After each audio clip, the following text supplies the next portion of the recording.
Ladies and gentlemen, it's Saturday, it is Dota Underlords Day, and it is the Grand Finals as the Bandana Boys will bring it to you here for Coach Jester and Dr. Heckle. How's it going, bud? We bring it back to the Grand Finals. Missed you last week, heard some good things, but Digi coming out on top, looking for the second back-to-back win, I believe. Yeah, we had a killer week 4 last week. I was holding it down with snowplows. Saw some good rounds, some good D10 action. Hope to see that guy again today. You know, I'm a fan. But yeah, I'm excited for these grand finals. Well, if D10 played all 4 weeks, I can't imagine he's not top 32. He won 1 week, so I can't see why. Right. I can't see why. Yeah, I mean that was 15 points there by itself. Yeah. So will he be Group A? Wasn't on my list, but you know we'll see how the rest of the day goes through. We do have a few rounds to chew through here for the grand finals, but you know overall, Heckle, you know we had season 2 launch. Yeah, season 1.5. I guess they're calling this right. 1.5 launches, and then we had the crazy first week of just all fallen. Oh yeah, good times. And then everyone settles into Poison or Brute, and then 3 weeks later, here we are. It's been a pretty flat season for changes. Yeah, we had the one sort of fix. It was more of a fix patch. Jewel and Hobkin did get some buffs. Jewel getting the happy hour buff on his unit, and the same thing for Hobkin during Let's Go Crazy. But beyond that, it's been they nerfed Fallen and they did some changes around some other units, and then that's just kind of been it since we got the New Blood on the Streets update. And speaking of New Blood on the Streets, we're going to go straight to the streets right now. All right, let's do it. Tried to time that out, not sure. I was super successful on it, but already, and here we go, round 1 now starting up. But yeah, it was almost like a weekly thing that we would have 3-star changes or bug changes, then 1.5 comes out, and we get one patch to fix some things, and boom, that was it. They're just like, here you go, have fun. We'll see you in God knows when. Question mark? Yeah. Surprisingly, since then, ever since that big patch, we have seen some pretty significant meta shifts. I wouldn't say the ground has completely cooled on this iteration of Underlords. Sure, we see a lot of Brute Poisoner, but we've also seen a rise on, we've seen a lot more Assassin play, even in the face of Brutes.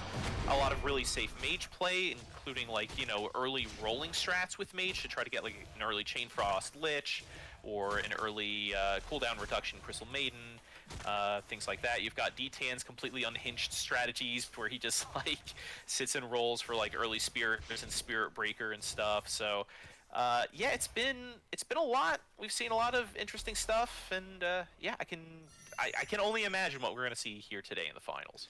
Well, now I've been hanging out with some Pinty stream. I've been watching a lot of Digitam, some Random Man out there. So a lot just seems to be more of the same, at least for the winning strategies. Spirits. Well, I mean, yeah, Earth Spirit's in there, but Spirits Mages still very strong. D-Tan's variation, obviously piggybacking off of that, but Brute Poisoner still doing very well. Hunters almost completely just don't see it anywhere. Even in my games in Big Boss, we very rarely ever see Hunters or even Brawnies. Brawnies get more representation than Hunters in my games. Interesting. I gotta say I'm reporting different things, at least in my Big Boss lobbies, in that mostly it's usually when I want to run Hunters I get challenged on that, but I wouldn't say that Hunter is completely dead. I've been seeing, some hunter play here and there. But yeah, I mean, I cannot tell you the last time I saw an effective brawny comp in my lobbies. Well, you got to start early, you got to start strong, but certainly exists. And when I say hunters, I mean like 6 hunters, right? I've seen a lot of 6 heartless, I've seen a lot of 4 heartless into Terrorblade, but I don't really attribute that to quote unquote hunters, right? Like, Yeah, true. Like the 6 hunter build is a bit antiquated at this point. I would agree with you there. now here's something that we do see quite a bit early on is shaman summoners, and actually looking at Sunshine right now. Damn, man. Not only does he have a 2-star Veno with that Nature's Prophet, but then Magnus. But 4 people right now rocking into the early Shamans, and 5 now, actually, with 3 of them on Rokan. Hey, Ryan, how you doing? 2-star Magnus for him, yeah. So off to a really good start, high rolling with at least 3 people with 2 stars already on the board.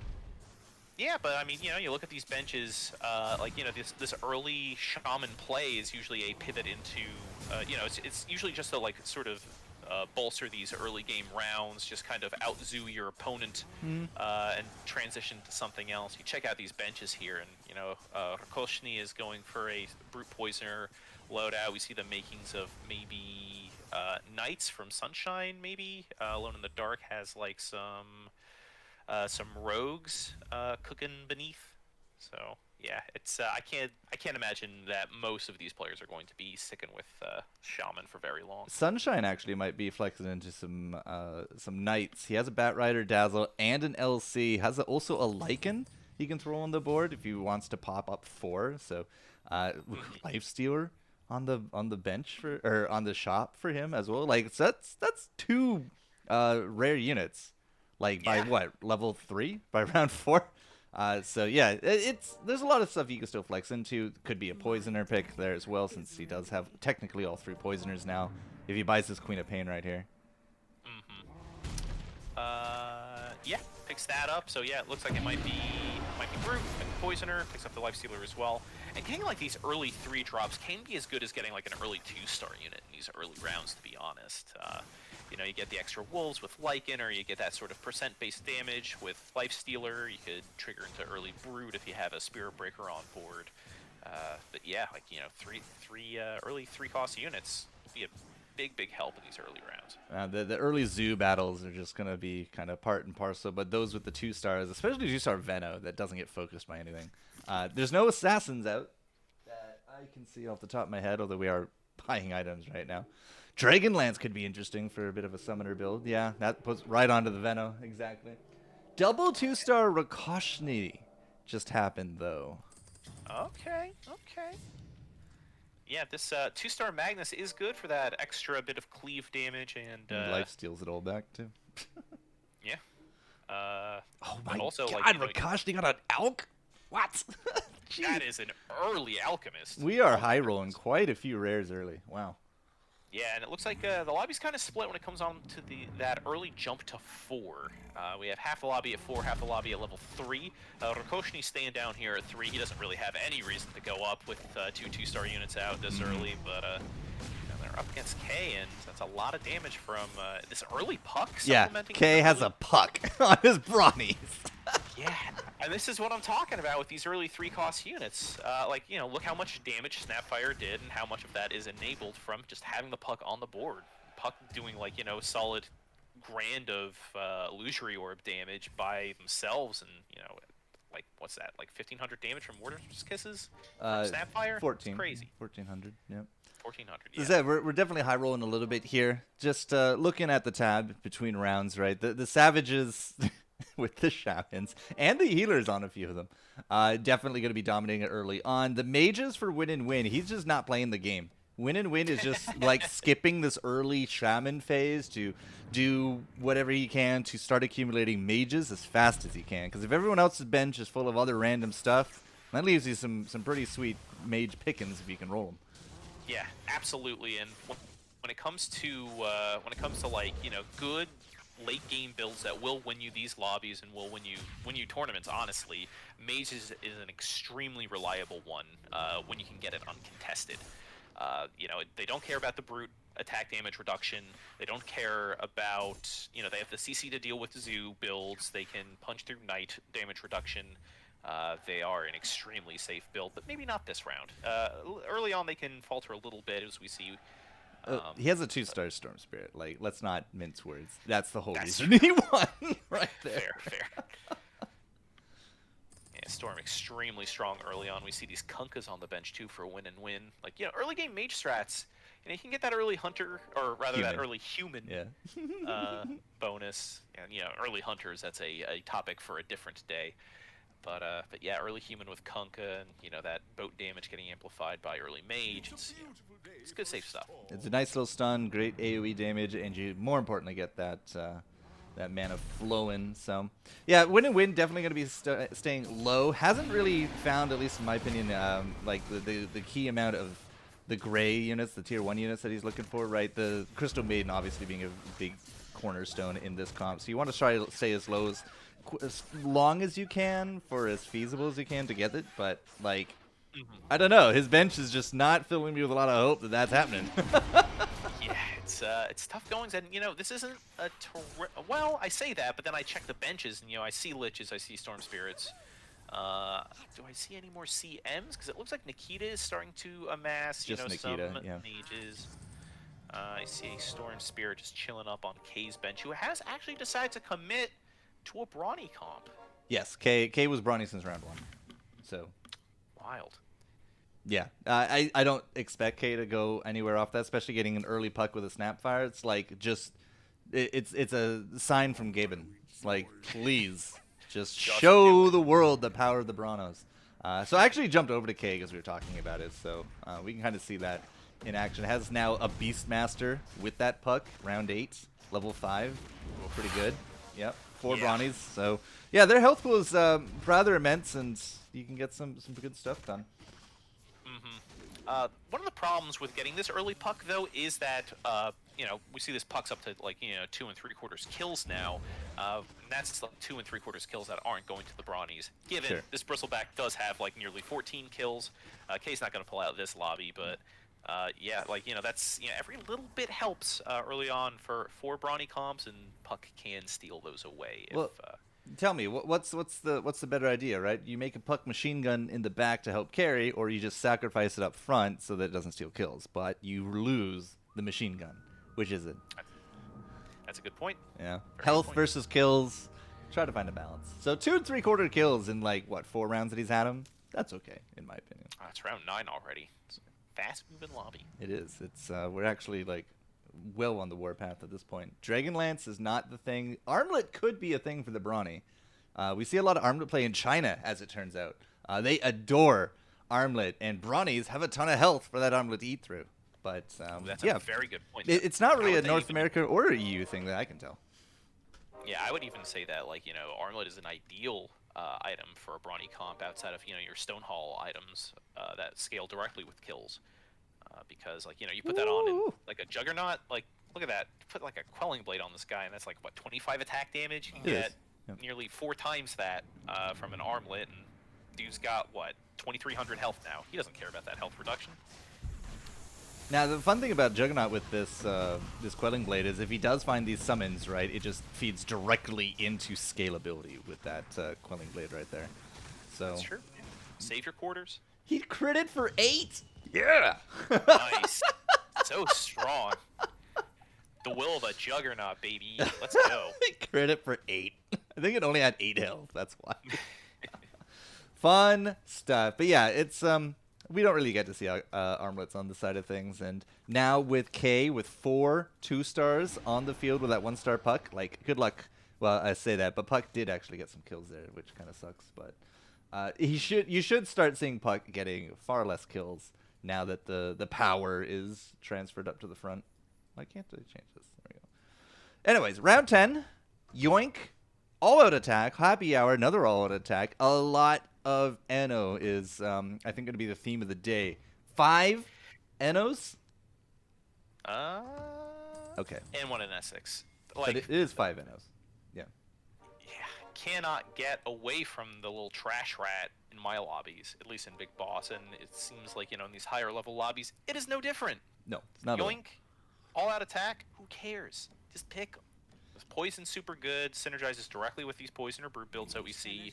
Stealing items is always good. A board-wide stun and poison application is always good. Like, it's just an extremely safe pick. Unless you get Bombgun, right? It's just not a pick that you will see anywhere else, right? You get Bomb for mages, and that's really about it. Let's Go Crazy is not highly regarded. Sad Hour for Jewel is what the streamers call it these days. Them kids, So it's pretty slim pickings between really like one version of Jewel, one version of Hobgin, and then it's really down to the Rat or an Essex. But if you are going to be rocking the Knights like Alone in the Dark is, like the Essex in my opinion goes far farther than any other one for the Knight comp. Absolutely. I mean, that gives you a free demon on the board with the summon. That helps out your LC. That helps out your Chaos Knight. That's just like a ton of damage. Very durable front line that could even buy you enough time to get a Golem out if you get the healing variant with Golem. And Thrall helps you get a little extra DPS by stealing a unit. An Essex is still a very good pick. Kind of shocked we're only seeing one here today. Well, we're going to have to make some choices here for Alone in the Dark in a moment. He just picked up a bunch of 2-stars. Is this finally time to get rid of the Shamans? Nope. Yeah, I think not yet. We're down to what, like 4 Shaman players left on the board? It looks like Rokan is committing pretty hard. They're up to 4 Shamans. We see 3 Summoners for Sunshine. We see Rokoshni doing some Savage Druid stuff. Okay, we just got that Omni. So this round, Alone in the Dark got 2-star Bat, 2-star Omni, 2-star CK. Like, I mean, if you're not going Knights, right? Yeah, I would call that quite a level up, for sure. So this also means the LC got sold, by the way. No LCs for Alone in the Dark. This will just be pure Knights. If I had to bet 6 Knights, something, and we should see that swap this round. We've also been building up that Spectre here as well. I've definitely been enjoying the Knights on my games. It's just a nice, solid comp, but it doesn't always top one me. Yeah. I mean, I'm a huge Knight guy as well. Another Alone in the Dark, sporting 6 Omni Knights. Okay, I like the low roll variant. Yeah, that's what I mean. It's just like, oh, damn, Yeah, exactly. I mean, you got Luna down there, you got CK down there, you got Legion Commander down there. So he's already swapped. Bat Riders. No, yeah, it's happening. Got some good picks. No LC, but that's fine. It should go 6 sometime soon. Get that extra Knight bonus, and that'll be that. Sunshine though on the other side. Spectre 2-star now on board with that Shaman behind him. So this is not great for the Knights because they only got 2 Knight and really nothing else. They don't even have 2 Trolling right now because double Omni is the preference. Yeah, kind of like a devastating stun out there from Alone in the Dark's Chaos Knight. Kind of ruined that Spectre's Spectral Dagger, but it is enough. Sunshine will take the win against Alone in the Dark. Now you want to talk about wins? Well, I mean, he's losing, but win is Pure Spirits. Okay. Yep. 7. Is that 7? 7 crystals. We just picked up a Battle Fury for the 1-star Ember. Honestly, that's all you need. Whoops. Like, that's a chart-topping item. That's like an optimal, like, end-game item for Ember Spirit. There's a 2-star Kunkka. Win, just can't seem to find the Ember Spirits. There's not an Assassin's player on this lobby. So I don't exactly know where they're all hiding right now, but that's another potential Earth Spirit right there. And as I said, 7 Maidens. They have 8 Storms. So okay. Yeah, remember how we talked? There's jumping ahead to like the mid game, end game, but they're not there yet. That kind of reflects on their health right now, doesn't it? Yeah, absolutely. I mean, they're the only ones sitting at 50, while the rest of the lobby is like sitting at 70+ health. Kind of a dire situation, but as we see Win and Win try to complete those 3 stars, their luck could change at pretty much any roll of the board. So spirits do go down. Those triangles were definitely not anything to write home about. And at round 13 and 39 health, if nothing happens here for Win and Win, it will be a very quick exit. He's rolling down. He's rolling down right now. He's looking for anything that he can get. That's the 8th Earth Spirit too. 8, 8, 7 for his units. Puck, no. Kunkka, no. Nothing. Storm. There he is. All right. Well, Money. that will save you a little bit, I suppose, right? But I don't know, man. He's only got 4 units out, and he has 5 cap. Okay, fine. There we go. Crystal Maiden's in. I was about to wonder. Yeah, is this even optimal itemization here for the Storm Spirit with that Heaven's Halberd? Would you rather him have the... The what? What else do you give him? Void Stone, guarantee that whenever it's off cooldown, you're using it. He's got Pretty human. Good Delta Slam there. He's got All human. right. That's true. That's also a very good point. Ember Spirit goes down before they get that second Delta Slam off. And, yeah, this is going to be pretty bad. It's going to be heartbeat range. Yeah, it is heartbeat. Well, not quite 6. Only 6. Just on the cusp. I mean, the difference between 2 storms versus the 3-star storm is quite palpable for sure. But 10k damage, round 14. Hello. well, the important part is that when stops the hemorrhaging. That's the big thing. Indeed. Level 5 here, round 14. Human Spirit. That's fine. Down here, Alone in the Dark. Opted to go for the trolls. Finally got that second dazzle, I imagine. Yep. So still looking for those Omnis. If Alone in the Dark can get that Omni here soon enough, and he's at 8, or sorry, he's at 7 Omnis, right? That will be a big flip for him. Omni Knight 3 is a devastating unit. Like the sheer amount of survivability, like that cooldown goes down with levels, the radius increases at 3 rank. It is like an absolutely devastating item. And yeah, like a 3-star Omni Knight can just roll the whole board. It's really kind of silly how much power in that comp is really dependent upon the Omni Knight just landing those purifications. This was terrible for win and win. Oh, Sunshine. Take it easy, buddy. Even with just barely getting that Delta Slam off, I think that Ember Spear might have had sub 50 health when that landed. They are still going to take it pretty well. All right, we got some late round mitigation there. Yeah, negative 4. Ugh. 14k damage. Great. Yeah. Checking out the scoreboard though, we see some we see who has dedicated themselves to shamans and who has not. We see Nikita's actually come out with a spirit build of their own with 2 2-star Earth Spirits. I can imagine Win and Win is not happy about that.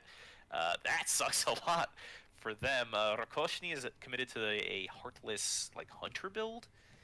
Very interesting stuff. K stuck with the Brawnies. It's starting to shape up as we enter the mid game. Yeah, I'd like to go check out the Brawnies here just in a minute.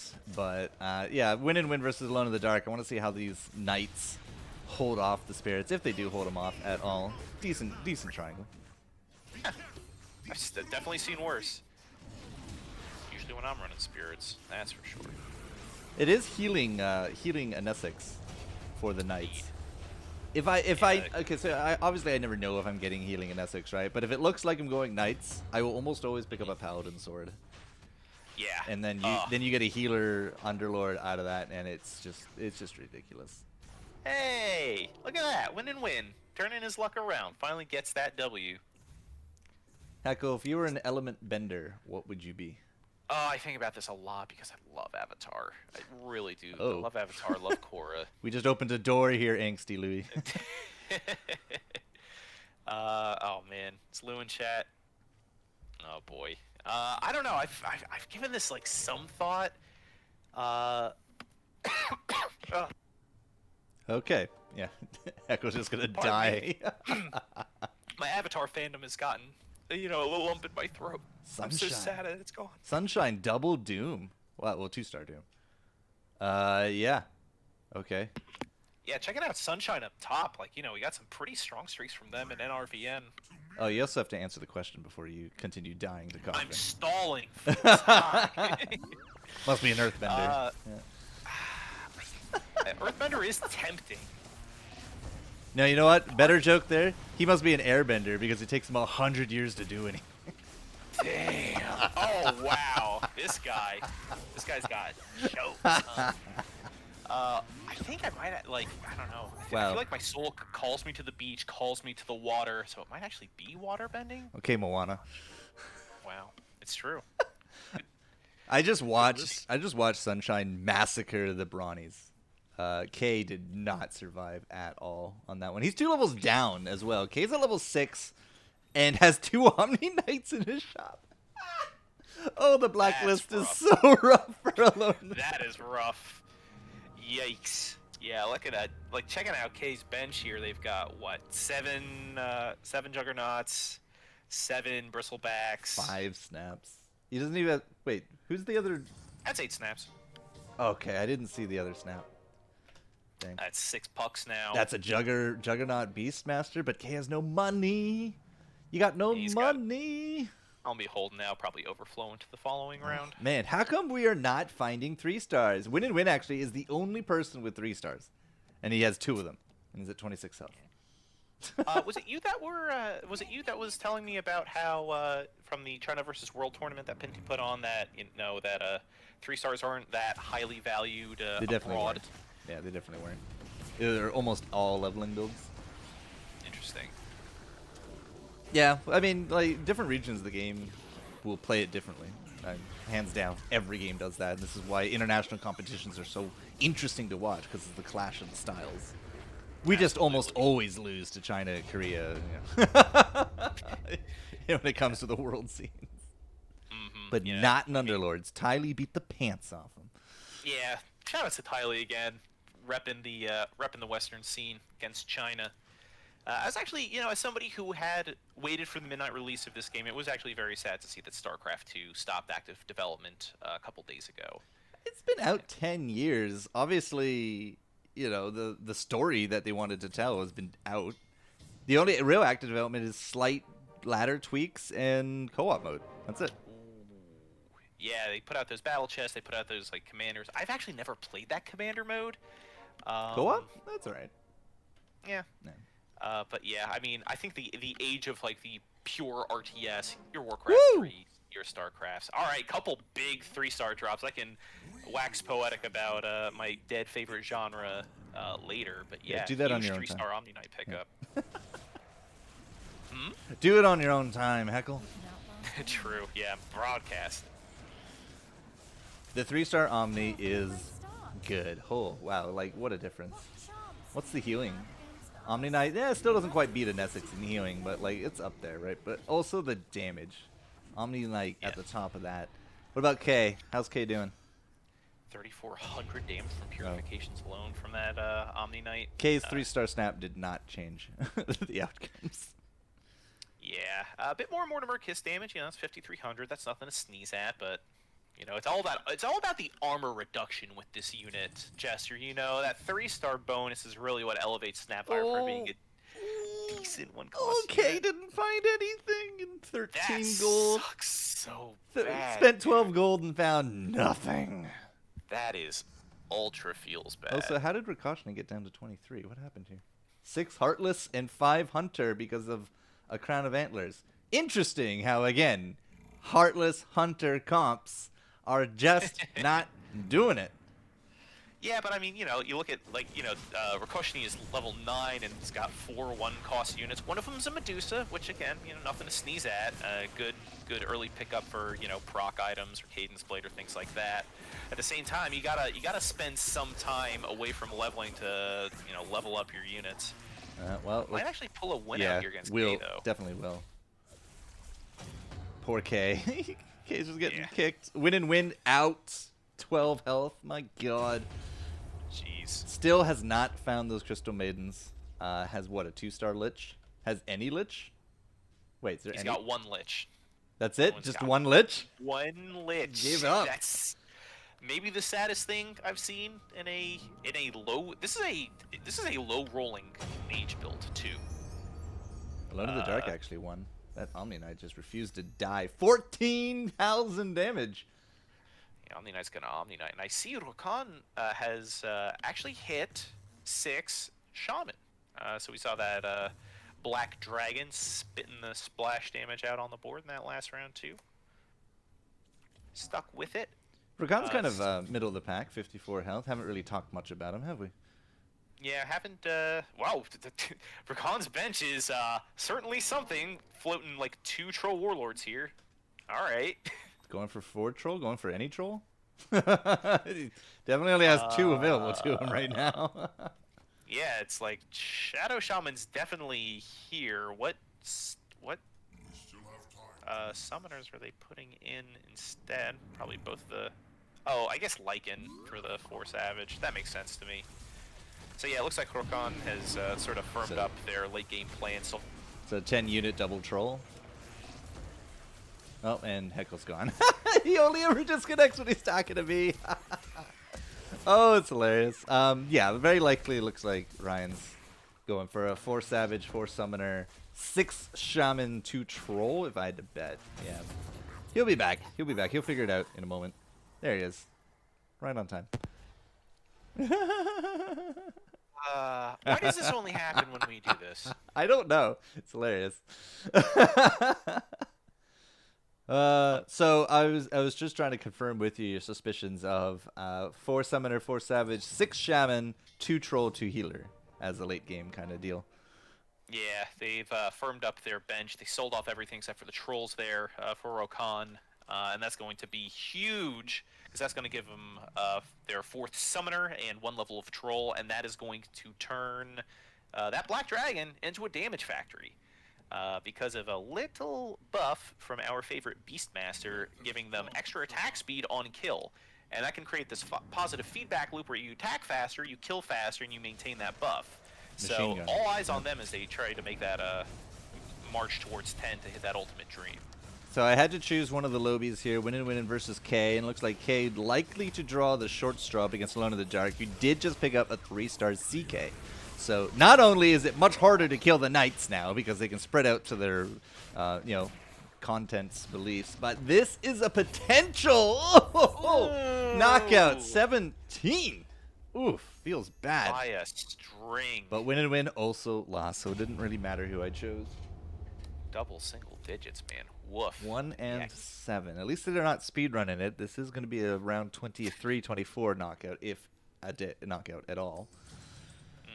What was the earliest exit we saw? 14. From a not bot? From a not bot. Like 14 or 16, something like that. Yeah, there were some builds here that have just folded like a house of cards. Let's take a quick look at our Russian friend, who seems to be some kind of rainbow nonsense. Brute Poisoner with a lot of other things in the mix of it all. That is NRVN. I don't know their... Oh, that's Nervin? They are. Nervin, yes. Oh. Cool. Didn't even realize they were supposed to be in this lobby. Well, let's hope they were. Oh man, we got a single-digit showdown though between K and Win, though. Well, one of them will go out. If I had to guess, it's going to be Win. Oh, that was an extremely well-timed Blade Fury from Juggernaut. Ooh, but Dagon comes out. Oh my goodness gracious, that Delta Slam. That's rough. Oh, K lost. Okay. Brawnies. Unfortunate. We watched Nervin, and he absolutely creamed his opponent. Sunshine, remember how Sunshine was at 90 health once upon a time? Oh yeah. I wonder what has happened here with it. What is this build? What is Sunshine going for? Yeah, there's definitely some fun strangeness going on. 4 humans with the troll, dragon, 1-star dragons. Now Megas. Mage? Hello? 1-star dragons. Is this good stuff? I don't think so. I could be wrong. This is a bizarre build. Alone in the Dark will take on Nervin with that new 3-star Abaddon. So his leveling knights kind of stalled out into just 3-star knights, I guess. But I am watching Sunshine with you, and Rokon, his big scary dragon got doomed, and the dragon don't seem to care. Don't seem to care. There goes Rakashni as Win will actually snatch that away. That's our 7th place now in. 15 health to Nervin, and Sunshine is, I think, winning. Pretty sure. Yep. -9 to Rokon now as well. And Nikita loses to the Alone in the Dark clone, which means that Alone in the Dark actually wins against 2 boards currently. Yeah, that's a good position to be in. You know, in these late game scenarios, and you realize that you are a clone, snatching away 2 wins can be like a huge ego boost because it's like, okay, there's like, I don't know, 5 people left. I got wins against 2 of them. One of them is me. So see yourself sitting pretty. I will say that Sunshine's Rubik was the damage leader that round, and a third of their damage came from wild axes. Very funny stuff. That's funny. Yeah, that's true. Wow, crazy. So Sunshine is grunt build. That's all he is. He's just grunts. The only unit that he has that is less than blue is Dazzle. Everything else is blue, purple, or orange. Interesting. Yellow. I don't Yeah, know. I mean, there's some good synergies up there. You know, you got Dragonite with Viper. You got high level mages like Keeper of the Light and Rubik and Lena.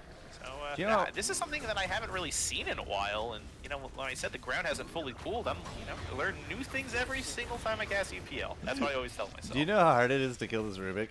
It's a harder Tarask. Yeah, that's. And he's just mimicking the Storm Spirits every time.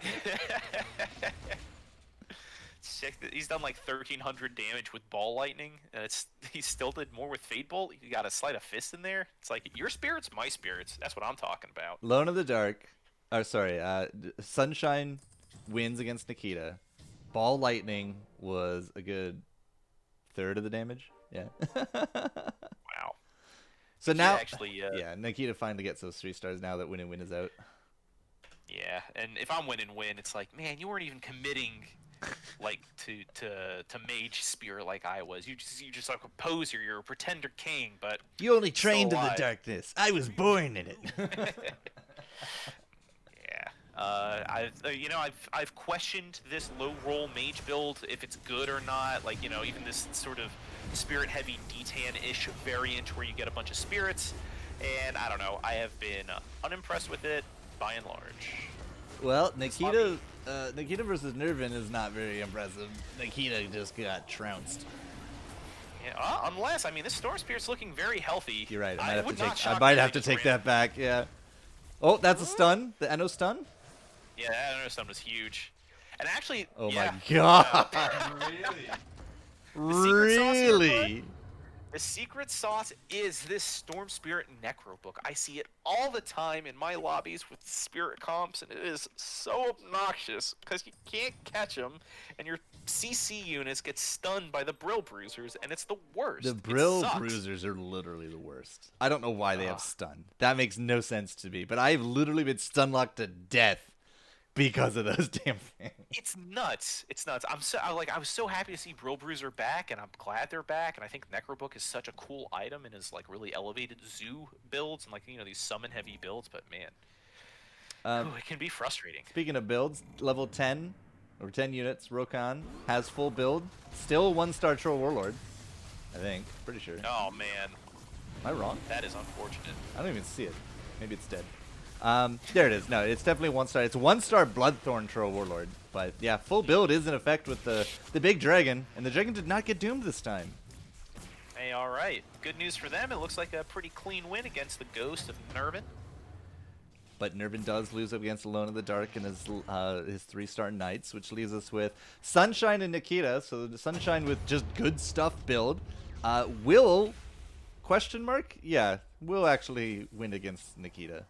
Or sorry, will lose against Nikita. Nikita won that one. That's the Heart of Tarask Rubik. It's a 2-star Rubik now. Oh wow. Yep, and we're looking for a 2-star Dragon Knight. And I guess he This didn't is find it. a real Sophie's choice here for Okan. Do they lock the board, hope they win, and save their money for the Lone Druid, or do they sell their second Troll Warlord? They're gonna lock up. They're gonna keep the Troll Warlord. Just sell the Warlord. Sell it. It's being contested on benches. You didn't know.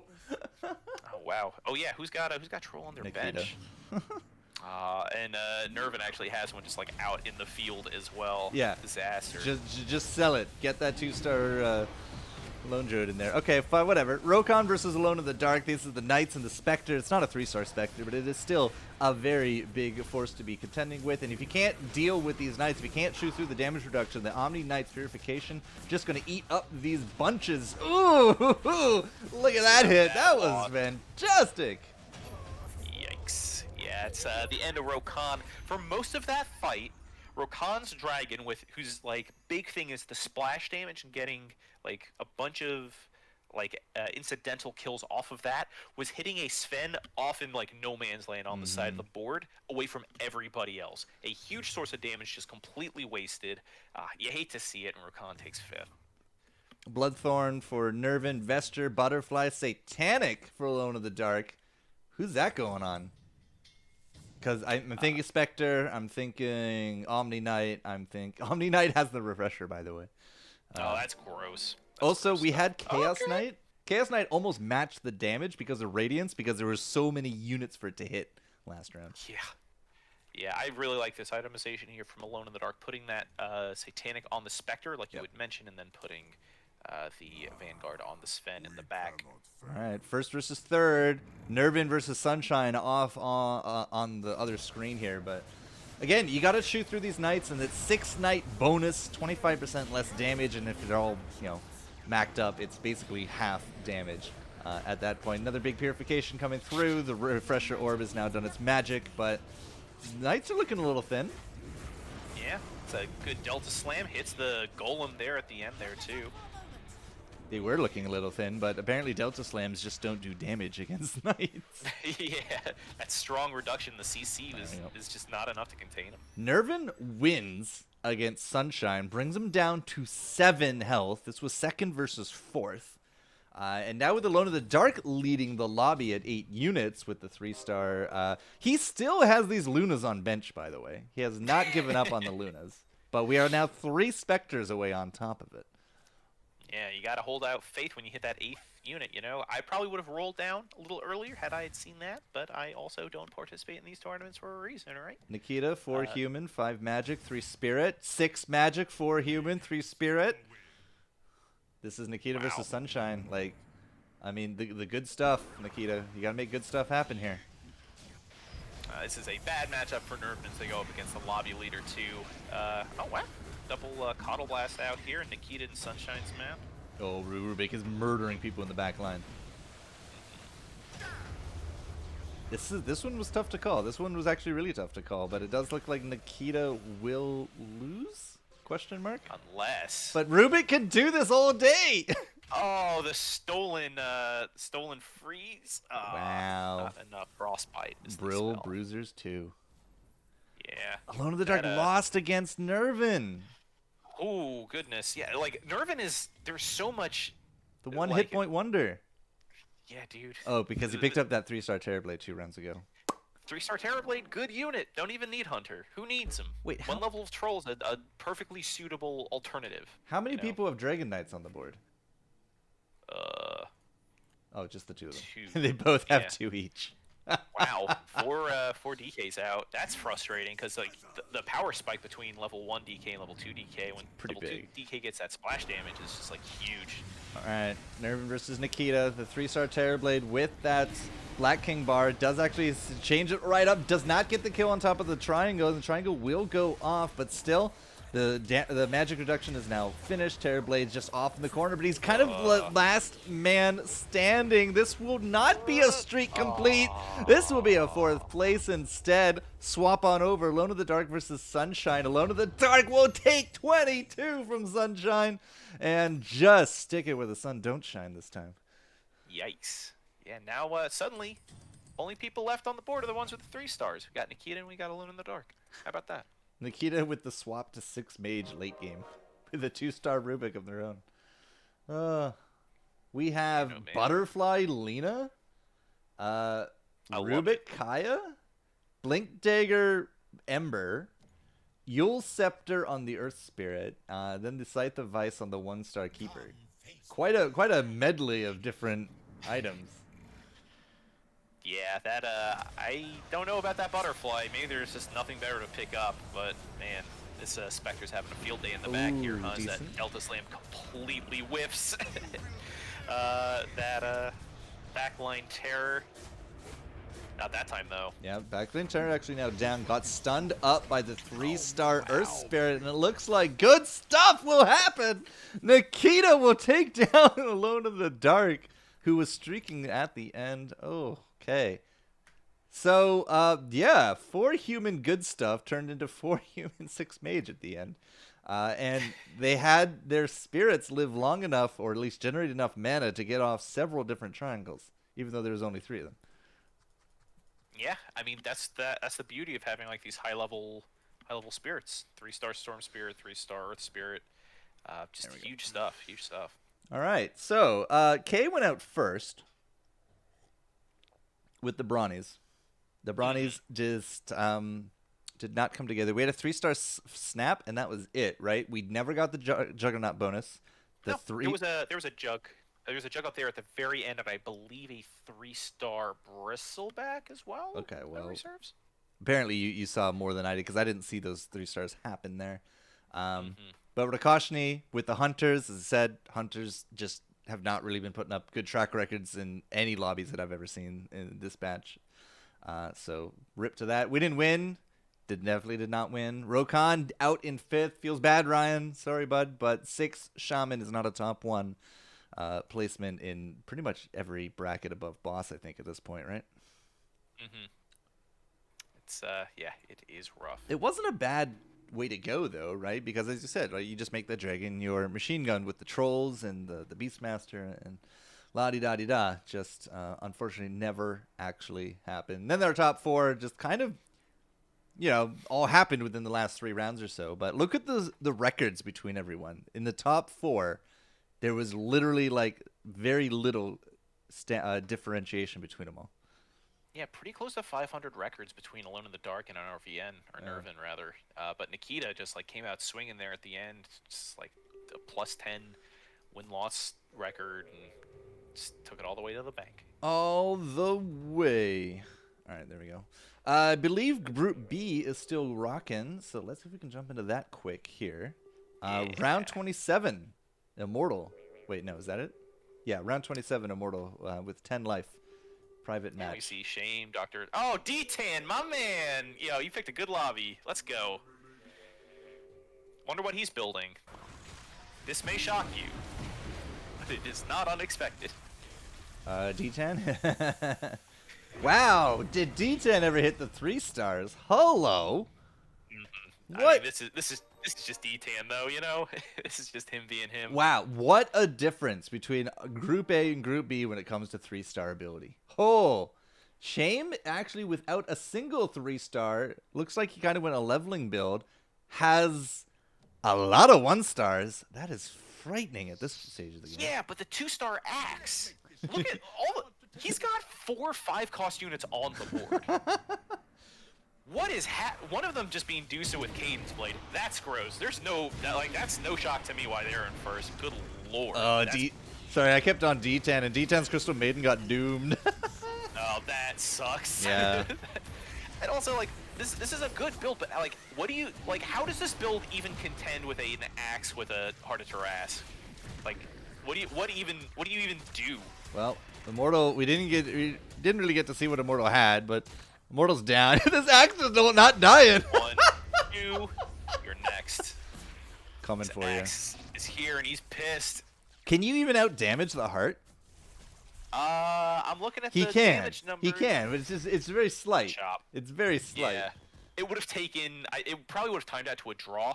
Had Axe not decapitated the Storm Spirit there at the end, but. Oh yeah, the axe thing. Yeah, right. Indeed. Okay, so D10 number 4 with 5 health has a lot of 3 stars. Witchboy even more 3 stars with the 604 Heartless. This guy must have high rolled really hard. Right there. Yeah. Mr. Lightweight with the 4 Brute, 3 Poisoner, sitting kind of pretty with a 3-star Spectre, the only Spectre in the lobby. Shame got a 2-star Medusa. Oh my goodness. Is Shame just grunt build? Is he just grunts? What's the lowest? Eno? Dazzle. Yes, Dazzle is the lowest tier unit at tier 1, and then Alchemist or higher. Oh no, there's a Spirit Breaker there. Spirit Breaker's in there, yeah, too. But I mean, this is just like classic Brute Poisoner, right? Quick levels, just put units on the board, get, hit Brute 2, hit Poisoner, and then get your branch alliances. Your Troll, your Knight, your Dragon. Well, the Medusa down, and trying to invade this corner is certainly proving to be tough. Spirit Breaker out, the Eno is going to get off the stun. The Doom was there on top of the Wind Ranger, but I don't think that's enough. It's not. Witchboy actually making a case for Heartless Hunters right now. Yeah, I was about to say, didn't we just count out that build? I did, yeah. You didn't. Oh, this is a 3-star versus 3-star battle, and Lightweight loses! And no. May angels carry you home. Yeah, 3-star Lifestealer is exceptionally hard to bring down with the D10 build. Uh, just lots of stuff for them to eat. You give him a moon shard, and he's just kind of off to the races. Can't out damage him. Heals back up. Goes magic immune when you try to delta slam him or do storm spirit nonsense, and that's kind of the end of things. Feels bad. All right, we'll play the game called Chase the Human as we continue to try to catch up on some of these builds. It's going to be Shame and Lightway here. 10 units versus 8, right? This is the no-star wonder of units up against some of these 3-stars, and that Spectre is looking scary. Oof. Off to the races already. Yeah, that is a lot of damage. A lot of damage. But is it enough? Well, it does go down. We still actually have this Alchemist Goo ticking, right? Witch Boy actually loses to Lightway on one board. Will not be a quick win here as Witch Boy is out. So the Heartless Hunters up against Mr. Lightway did not work out either. So Lightway right now, king of the castle. Yep, they are sitting quite nice. It looks like just it's like a Heartless Brute Poisoner build here. It's sort of contrasting with this hyper-leveling Brute Poisoner build from Shame. Not a lot of branch alliances, just a lot of 3-star units. 3-star Alk, 3-star Lifestealer, 3-star Spectre. A lot of 3-cost 3-star. 23 kill axe. That's one of the highest kill rate axes I've ever seen. Yeah. Horrifying stuff. And you know, a lot of people just like kind of skip over axe even when they're going brutes, because you like the CC from your Spirit Breaker, you like the percent damage from Lifestealer. Doom has Doom, right? And Alchemist is like a sort of keystone part of that build. So like, where does axe fit in? Ooh, did the repositioning from Shame? Is this going to be enough? They have not touched that axe. Oh, but Axe is fighting. He's so slow. The poison from the poisoners is stopping that healing, by the way. Oh, wasn't enough. Was it? Oh man. Lightweight and the poison, man. Poison on both sides, yeah, but the brute poison really bringing him down. Yeah. Ooh. That Heart of Tarrasque just rendered null and void by that poison. That sucks so bad because it does reduce healing. It would have been better off with like a Shiva's Guard or some other source of armor, like a Craggy Coat. It's actually a really good axe pickup. It doesn't do a lot of auto attack damage. You just kind of want to live. Would have been done well against the poison because it's physical damage. But fortunately, it's not what happened. Congrats to Mr. Lightway for winning Group B. It is definitely not what happened. So there was a bot in this one. Apparently, we didn't get full 8 lobbies. Yeah. So there was a brawny player in this lobby too. Good to see. Died at round 16, pretty early. Yeah, so that might have skewed things a little bit here for some extra net worth. But look at how many dragons were completed between everyone. A lot of dragon play. There was 3 sets of knights. Bursting looked like he was a 5-knight LC, but he got contested by the Gwendolyn bot. Smoge too. And then Smoge went a little bit of a rainbow with, God, what was his unit comp to have double rogue? I could tell you because this is like my favorite build right now. This is early knights, and then you put an alchemist in there. You get a brute hat, ideally, but that rogue is going to be a Sven. Your healer is going to be Dazzle Omni. You think there was a Sven in the knight comp here for Smoge at round 27? Yeah. Okay. Absolutely. I don't know how you get to 3 poisoner, 1 rogue, 4 knight without a Sven. Okay, that's a good point. Yeah, 3 poisoner.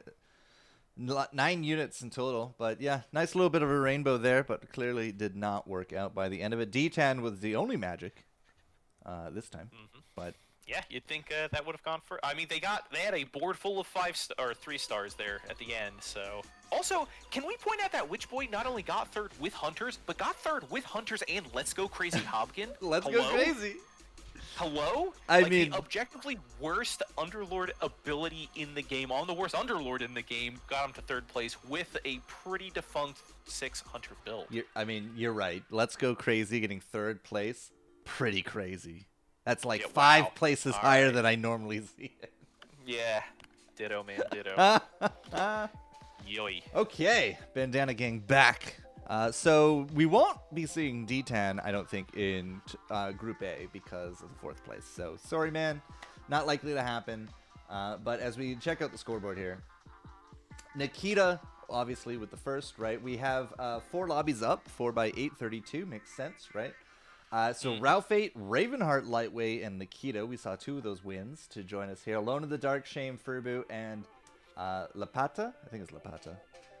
To be joining us. They'll round out Group A as all the firsts and seconds. But then you go down the list, right? So the next group will be the thirds and fourths. And that's where D-Tan will fight up against Witchboy and Ixanim, Quanrong Chan, Taf G, Nervin, and Dark Uruk with Funchu.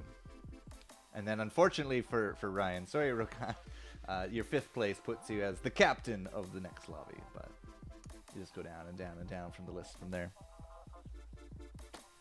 Yeah, some names down here. Paparazza down in Group D lobby. Pervac, Bursting, Rakoshny. Digitam's actually kind of just hanging on.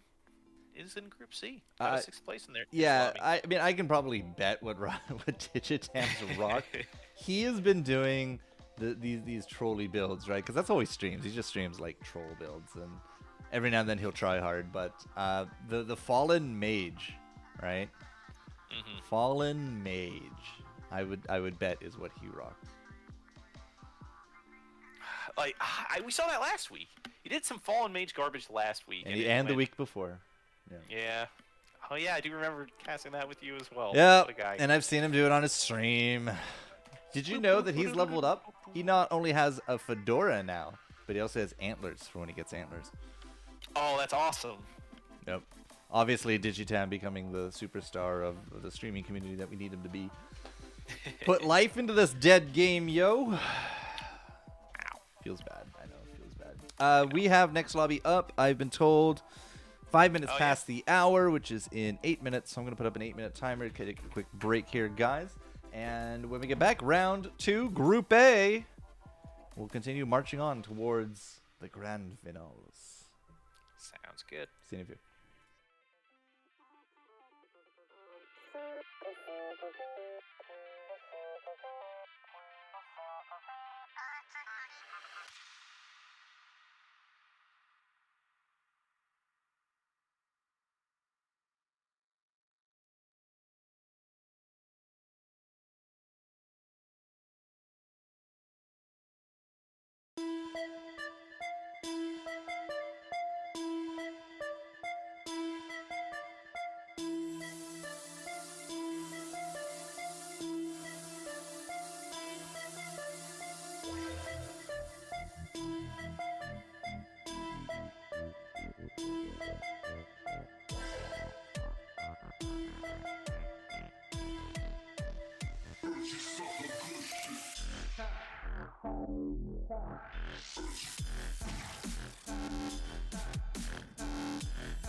All right, ladies and gentlemen, that was a very quick 8 minutes, I'll tell you that. But it looks like the groups are launching and the players are ready, so who are we to say, hey, hold up, we have ads to run?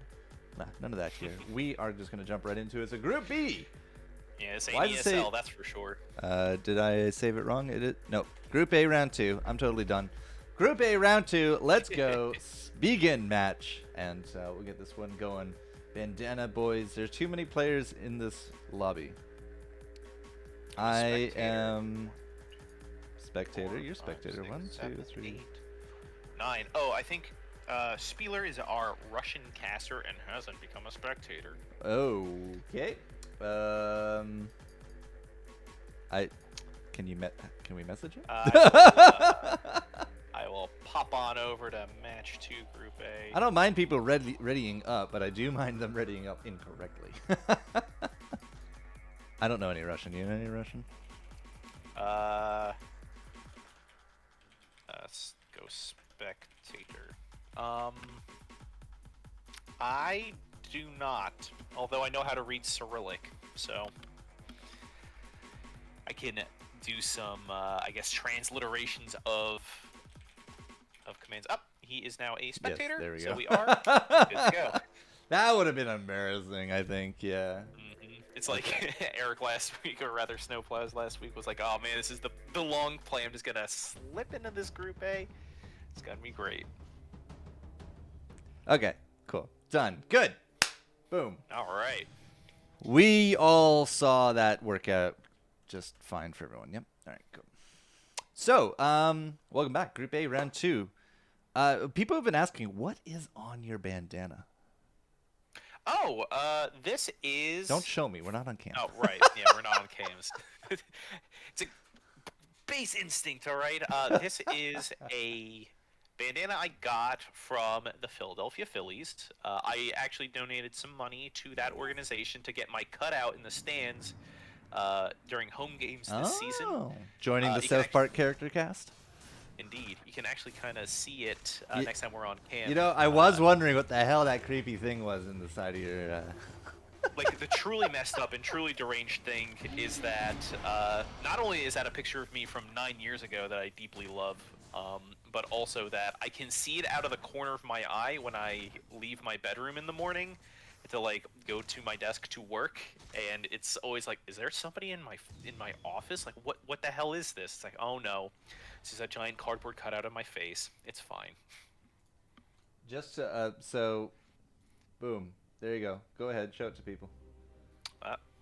Yep. There we go. Is that coming up? There I am. So, next time we're at some loser kind of sports ball event, we get to see you on TV. I will definitely tweet out and be like, I know that guy. Yeah. I know that dude. Nah, it would necessitate a Philadelphia sports team making a playoff run, which outside of the Flyers does not look likely because the Eagles are trash cans. Oh, Lightweight, what happened, buddy? Whoa! All right. Kind of hulking out here with an early 2-star Spirit Breaker. I can dig it. Trashing the Eagles? Wow. I mean, I'll trash all the Eagles I want, Ekamic. I mean, honestly, at this point, calling the Eagles trash would be an insult to trash, because not only are they bad, the whole division is a tire fire. One of them doesn't even have a name. They're just the Washington football team. Tire fire. That's going to be my next competitive team. We're just a tire fire. It's all good. All right, Lightweight with the earliest double 2-stars I've ever seen in solos. Double 2-stars by round 2. We'll get a third unit on the board, and he has 2 bounty hunters in shop, but he's not going to lock it. Could you imagine having 5 bounty hunters by round 3? I could. He just got a life stealer. What is this? This is silly. This is some. To use a turn of phrase, this is bullshit. Honestly, this makes no sense.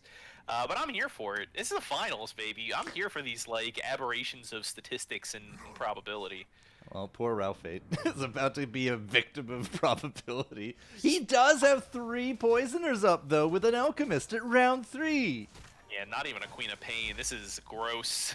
This is strange stuff. That lifestealer lasted like not even then.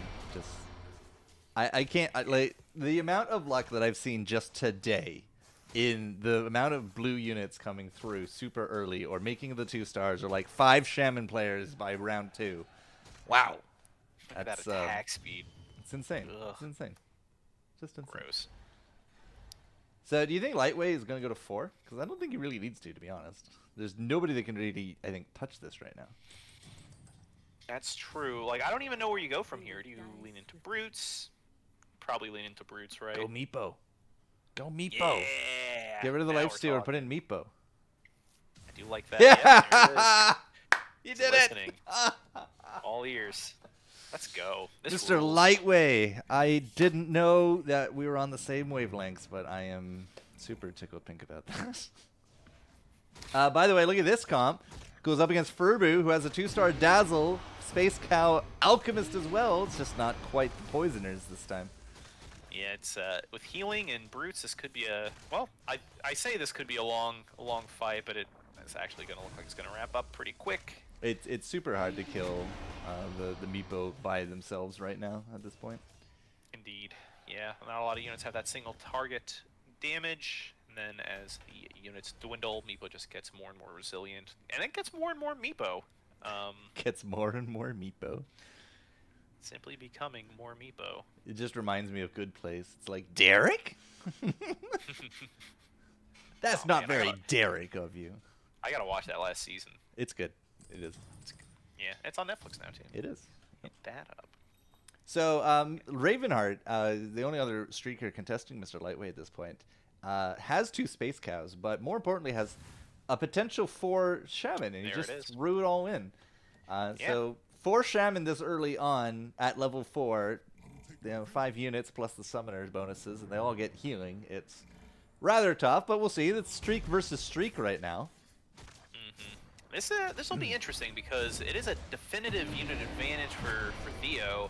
Mr. Lightweight's just got the buff boys, so it's rough. But that is a buff chicken too. This chicken's got a lot going for it. This Wild Wing hatchling, and it is showing. They are just kind of running the board here. Interestingly enough, the chicken didn't lose target of Meepo when he poofed. He just stayed on the original Meepo the whole fight. I want to say that's that interesting. I want to say that's proper behavior, and we don't see a whole lot of Meepos here in UPL, but I want to say that's proper behavior for ranged units. I know it's effective for melee units because melee units can't track the Meepo once they poof; they just attack the clone. But yeah, it's strange. Well, that was tough for Lightweight. Loses out, gets another 2-star. All right. All right, why not? Is he actually gonna go up and? No, he's not. Okay. But he does put the Meepo away, so there will be no more rogue there. So. Okay, so Savage instead. Kind of dig that. for this 2-star Space Cow, yeah. A little bit of Mage contest on his bench, just blacklisting some of that. So we'll take a look at the tab in a moment to see if anybody else is kind of going for it. But round 6, we might start seeing some solidifications. Yeah, I see Nikita's got some Liches, a Storm, a CM on their bench. Has like this 2-star Quap with Kaya, and a pretty underrated Splash for a Mage build, in my opinion. Like just having that Scream of Pain being amplified by the Mage magic resistance reduction goes a long way, particularly in early rounds. Yeah, so Nikita mages. Shame actually has mages on board right now, just again skipping the whole early game phase of shamans. Alone in the Dark with the shaman summoner, but 81 health. He's been getting murked, man. Yeah, they're all 1-star, and we see 2-stars pretty much across the board except for Theo, who Chicken cannot. Space bring Chicken this will one lose. home. Wow. Yes. Indeedy. Space cows, space chickens. Yeah, lots of things here. Lots of blacklisting going on there as well. It's a little harder to tell what people are rocking. It doesn't look like there's a lot of emphasis on knights this round. So that's probably going to be a free spec if anybody actually bothers with it. We have an LC. No, Ravenheart's just going to check that. So yeah, no LC, no knights, no real hunters. Question mark? Hanging on to these Spirit Breakers, though. Wonder what that's about. I think everybody's just trying to contest mage, so nobody goes mage. Yes. The anti-detan plan. I love it. It's good. It's just a very strong spec that everybody wants to run, and nobody wants to back off after they get contested about it. All right. kind of like you know, a circular ecosystem there. Like assassins will eat mages alive, if given the opportunity. Nobody's going assassins though. Yeah, but because the brutes, of course, eat the assassins alive with the attack damage reduction and the general tankiness of there, they don't do well with the poison. Puts their lives on a bit of a timer or fuse. But of course, the mages do kill the brutes. Wow, so... Ravenheart still wins. The shaman unit comes out on top. This is like what, nearly 3,000 damage just from the chicken? Yeah, just from the chicken. Wild. Wild wings. Well, there's a 2-star spirit, 2-star space cow, and 2-star prophets. Okay. Okay. Shame's got the makings of a good mage comp down there, down in 8th. It's 2 and 5. Couple 2 stars. What's the Wouldn't co-op be surprised for? if they turn it around. Just early game co-opy? Yeah. Ooh, against Lightway. Mr. Shame, I just don't know if you have enough muscle to do with this. Yeah, there's a lot of strong competition there from Mr. Lightway at this point. And yeah, see, Quad didn't even get to shoot. Yeah, that could have been at least a mitigation of some kind, but no dice, no luck. Alright, so Lightway back streaking now. I thought he had a 2-star lifesteal for a moment, and I was honestly just going to throw the game out the window. He's 2/3 of the way there. I See a know. 2-star lifestealer before Underlords come out. I'm just That going would to be throw it at the pretty, windowsill instead, out the window. Just 2/3 of the way there. Let it chill there. Nikita coming in to contest mage here. Very alpha move. This is a similar sort of situation that we saw where they blocked. It wasn't K. Who was going for? Was it Orkan? Was it Orkashni? Who was going for? You talking about the double spirits? Who was going for? They like started out with just spirits and they tried to pivot into mage spirits and just couldn't get it going. I want to say Nikita, but Nikita won. Yeah, it was Nikita, but they challenged somebody else that was going that build, and just like clockwork, Mr. Lightway hits that 2-star lifestealer before God damn, round at round 10. 9, 2-star lifestealer. Filthy lucker, this guy. It's even a little bit more stranger to me that everybody has 2 stars except first place. That is very odd, you know. It should defy convention, but here we are. This is the finals. Yeah. This Shaman is where all the +1 unit trumps +1 stars. yeah, that's where the freaks come out. But even then, you think like, you know, when you've got like these 2-star units, it's essentially like having another unit on the board, like health and damage wise. So it's like, is the Wild Wing like having like 3 1-star units on the board additionally? And I don't know. Okay, Leo will lose. Lightweight will now take first. Lightweight with 5 2-stars leading the pack. Just strong board. It absolutely is. We should be seeing Underlords coming through. Yoink, Enthrall, Friendly Fire, Barrels of Fun. Ugh. My favorite. There's an Enthrall, Demonic, and not a single Hobkin. No. Yeah. Shame with the Friendly Fire Hobkin. Oh, right. Yeah, yeah. We got all the Underlords, in fact. Just the one. So Shame hits the Bombkin. Okay, that's fine. Has a Puck on bench. With a Spectre out? This is a rolling mage build, too, it looks like. It's closing in on that 3-star Lich. There's, what? It's 7 Liches out of 9? Yep, I believe so. Nice, nice. Has that Puck to slot in, but doesn't have another Dragon to go with it. So likely looking for, what, a Viper? Because I don't think I think a Snapfire would have been on bench by now if they wanted to slot that in. Yeah, and that's tough early on in like those early rounds when you think you want to go mage and you're kind of like looking for mages, but then because Snapfire isn't a mage and it's just a dragon, you don't get your Puck until later. You often just like gloss them over. And it's like, I don't need Snapfire. I need Snapfire. I'm not going Brawny. So Lightweight's up to 6. He's definitely not going for levels. Or he is definitely going for levels. He's not going for the 3 stars, it seems, looking at his bench. Well, maybe the 3-star, lifestealer, but okay. A few people at 6. 3 of our 8 at 6. Anybody in particular you want to keep an eye on? Let's check out Ralphate, actually. They are the lobby's lone assassin player. As an assassin, poisoner, rogue outfit out with that alchemist, with bounty hunter. Uh, that is a rough Delta Slam to go up against, though. Yeah, this early on, for sure. It's Oh, and Yoink the Eno, stolen too. Kaya, too. That sucks. I mean, you gotta steal something. Yeah, so definitely no contest on majority of the assassins. We do have spirits emerging for Nikita, so that is the only contest on the Ember Spirit. Quap has a few different entries, though. Ralphate just picked up a 1-star, but there's at least 3 people with Quaps right now. There's 4 Quaps on the board. I don't know how many. 3 of them are 2-star. That is That's going to be pretty wild. tough. Yeah. Yeah, I don't know what. I mean, you look at Lightway's board, and it's like, yeah, they've got a couple alliances finished. They got the Shaman, they got the Brute, they got the Savage. Then it's like, there's a Bounty Hunter in here? Question mark? There's a Queen of Pain in here? If you dump the Another money question into mark? a 3-star bounty, it has the potential of paying itself back over many times. Truly, but there are no other Bounty Hunters on the bench. In fact, they're being contested.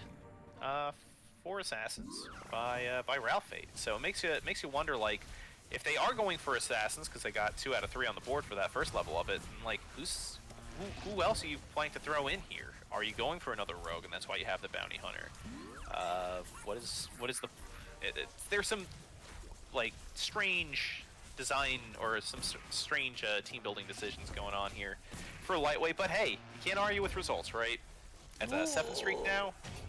Ooh, Ralphate. His assassins are just not working. There's just not enough damage out from them.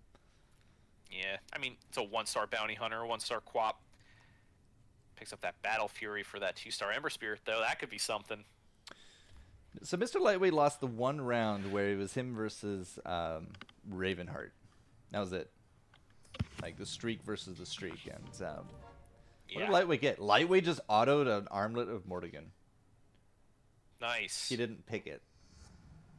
I'm pretty sure he didn't pick it. He puts it on Alpha Nature's too. Prophet. Puts it on the Prophet instead of the Bounty Hunter, who has categorically higher attack rate. An interesting call, and a conscious one. This is a tough enigma to unravel here, Jester. You just tripled the Nature Prophet damage. Yeah, it's strange, too. Nature's Prophet is also 1-star and is now dead. Yeah, so it doesn't matter. I don't think he wanted it, though. I'm pretty sure Lightweight did not want that armlet at all. Yeah, very, very strange. Akameka's off to train on the water. He's a dragon boater. Bye, Akameka. Have fun. All right. Shame is the first one to crack under 50. The mages, unfortunately, just don't have any beef, right? There's nothing protecting them. No target dummies, no jewel, just a Kunkka. No Earth Spirits. No, I can't imagine there's going to be a Spirits build at all. For Shame. Out of Shame? Yeah, not a single Spirit outside of Storm. Yeah, that is tough. They do have the Barricade, which is some, I don't know, cold comfort. Yeah, but, it's helpful. Strange. Shame and Nikita. Mage versus Mage Spirit. We'll see how this goes. Man, I feel for Shame, though. That's like what? That's 7 CMs. 8 Liches. Oh. They're in there somewhere. There's a Brill Bruiser out on both sides. There were 3 Brill Bruisers on the board at some point. Well, there's possible 4 of them, yeah. If you have multiple Necro books... The cap does raise. It's per unit. Okay. Okay. Well, that is very silly information. I've seen knights with double Necro book. Oh, boy. You're a bad person. It's silly. I didn't say I ran it. Oh, I thought you said I did knights. No, I saw it. So, Shame finds a Viper in shop. Okay. Which could be great for enabling the... Never mind. Throws it in the trash. That Ember Spirit throws it in the trash. Don't need it. Don't care. Don't need spirits. So tough. I need to sit here and get... Dude, if I'm Shame, like, I don't know. I would have gotten the brain worm a long time ago to just roll down and find that Lich. At level 6, you're looking at like a, 25% chance to find any tier 1 unit? It's like, come on, man. Just go for it. At this point, you're like nearly the bottom of the lobby. You gotta do something drastic here to get yourself back in it. Well, kind of tough to call who wins, Alone in the Dark versus Shame. It does look like Alone in the Dark will edge out.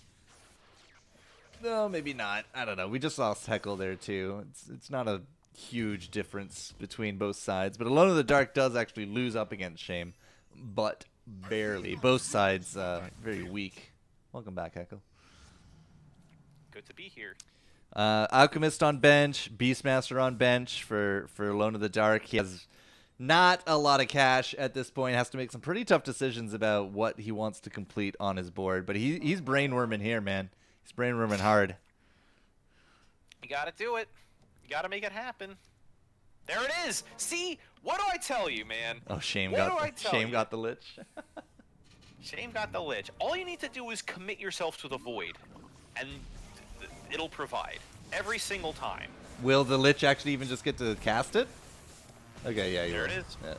Unfortunately, they are against the summoner. There's comp. so many targets.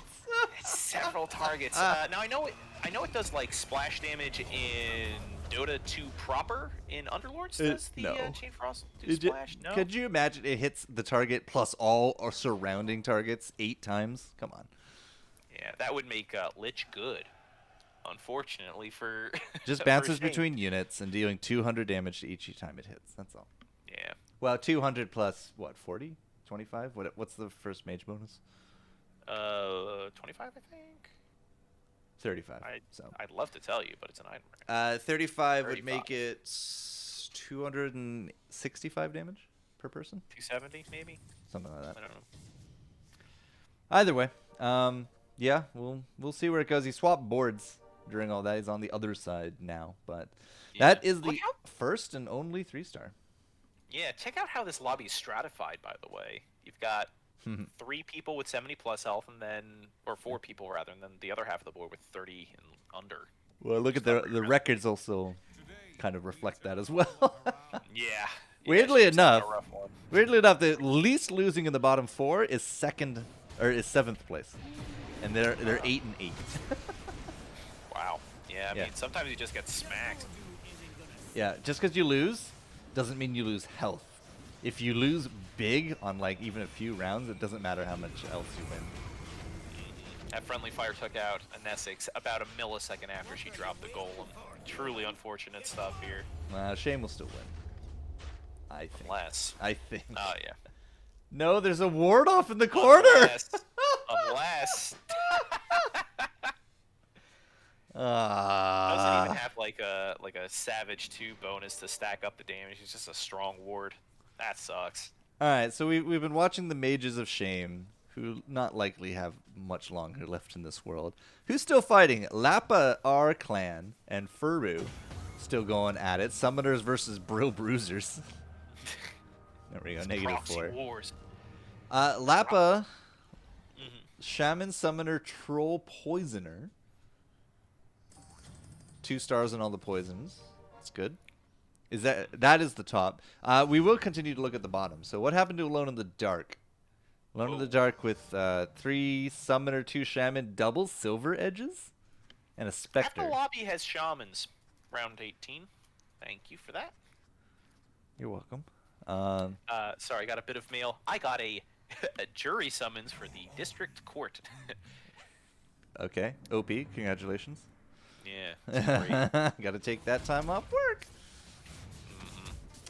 Oh, actually, remind me to mention later about taking time off work, because I have a fun announcement to share with the stream. All right. We'll do later. Alone in the Dark's up against Nikita, and I'm just trying to see where it's all going wrong. I'm not entirely too sure this particular round is going wrong. The Spectre's still going strong, so that's a big chunk out of Nikita right there. Yeah, that is quite a bit of damage there. Alone in the Dark might be mounting a comeback. Check out Ralph Fate, though. It's that 6 assassin. And still losing. 19 health. Gets a 2-star Slark. What kind of items? Battle Fury Ember. Silver Edge on the Slark. The Bounty Hunter has a Vanguard. This is some of the most raucous overflow I've seen in competitive Underlords. What is happening here? Still only the 1 3-star unit, and it's on Shame. My man's got to make some cuts. Yeah, get those Venomancers out of here. The society's progressed past the need for that. Oh, he has a Templar Assassin out at level 7. Yeah. All right. Good stuff. Actually, he has 2 of them. Yeah, 7 Slarks too. Terrifying stuff. The Slark feels like a win condition, but then like sometimes it just really doesn't. Well, one of the problems is Poisoner, right? Like, your ideal Slark scenario is getting Slark in your Mask of Madness, and then he just, like, you know, hits a Pudge for most of the match, and, like, you know, stacks up that attack speed and gets all that health back with Mask of Madness. But, you know, if you're poisoned, that healing gets less and less effective until you just stop healing. So, in this age of Poisoner brutes, that could be a detriment. Well, you wanted to talk about like the how we've separated the wheat from the chaff. All of a sudden, it's looking far less balanced at this point. Yeah, Lapat is starting to pull away. Mr. Lightweight also making good off of that early start. See some brutes up there, Poisoner up there. Ralph 8 found a Slark. That's a 3-star puck for Nikita. Hello? Okay. And a 3-star Earth Spirit, same round. Wow, what a pull. And they don't have Dragon bonus. That sucks a lot. In fact, Nikita's at 6 units and is the lowest in the game. I don't know if the 3 stars with 1 triangle is going to be enough, although that is a pretty devastating triangle. That was a meaty triangle. Yeah. Holy moly. Look at this. The AoE is severe. They got 2 triangles out of 3 spirits. I'm impressed. Yeah, well, one's 3-star, mind you, but this Ember Spirit is a trooper, and wow. Okay. Right, Nikita. Coming back. Rise up. It doesn't even have Mage. Nikita's not even using Paladin Sword. Has a Paladin or the Kai. Yo, hello? This dude's on some, there we go. This is some wild Underlords, man. I'm loving it. 1 without items. Oh. Refresher Orb on Gunka. Okay. That's a flex. Oh, there's Uprising, by the way. There's 4 spirits. That's why. I was like, damn, you got That'll 2 triangles out of 3 spirits. That's insane. It's Ember Spirit. You know, there's 8 Ember Spirits between the board and the bench, so we should see a 3-star out of that pretty soon. All right, let's check out. There's the 3-star Slark. You want to watch a 3-star Slark game with Butterfly? Absolutely. Love it. Watch it get trashed, you mean? Yes. Okay, 3-star Lich, 3-star Slark, and the double Nikitas. That's it. Everyone else is 2s. Up against Shame. Oh, that's a Refresher Chain Frost? No, Hello? no. Refresher does not work on Chain Frost. You only get the 1? Yep. Oh my god. That Slide of Fist. I can't watch, dude. Yeah, that was pretty harsh. That was gross. So Refresher, you don't refresh 3-star effects, right? You only refresh the ability. I believe they maintain separate cooldowns because I have done double eclipses on Luna. But that's a spell with a cooldown. The Chain Frost has no cooldown, or it's an insanely long cooldown, right? I've never seen. Is there like a launch condition for Chain Frost then? It's just the first cast, as far as I can tell. It's a 30-second cooldown. Who has it? Lich. Yeah.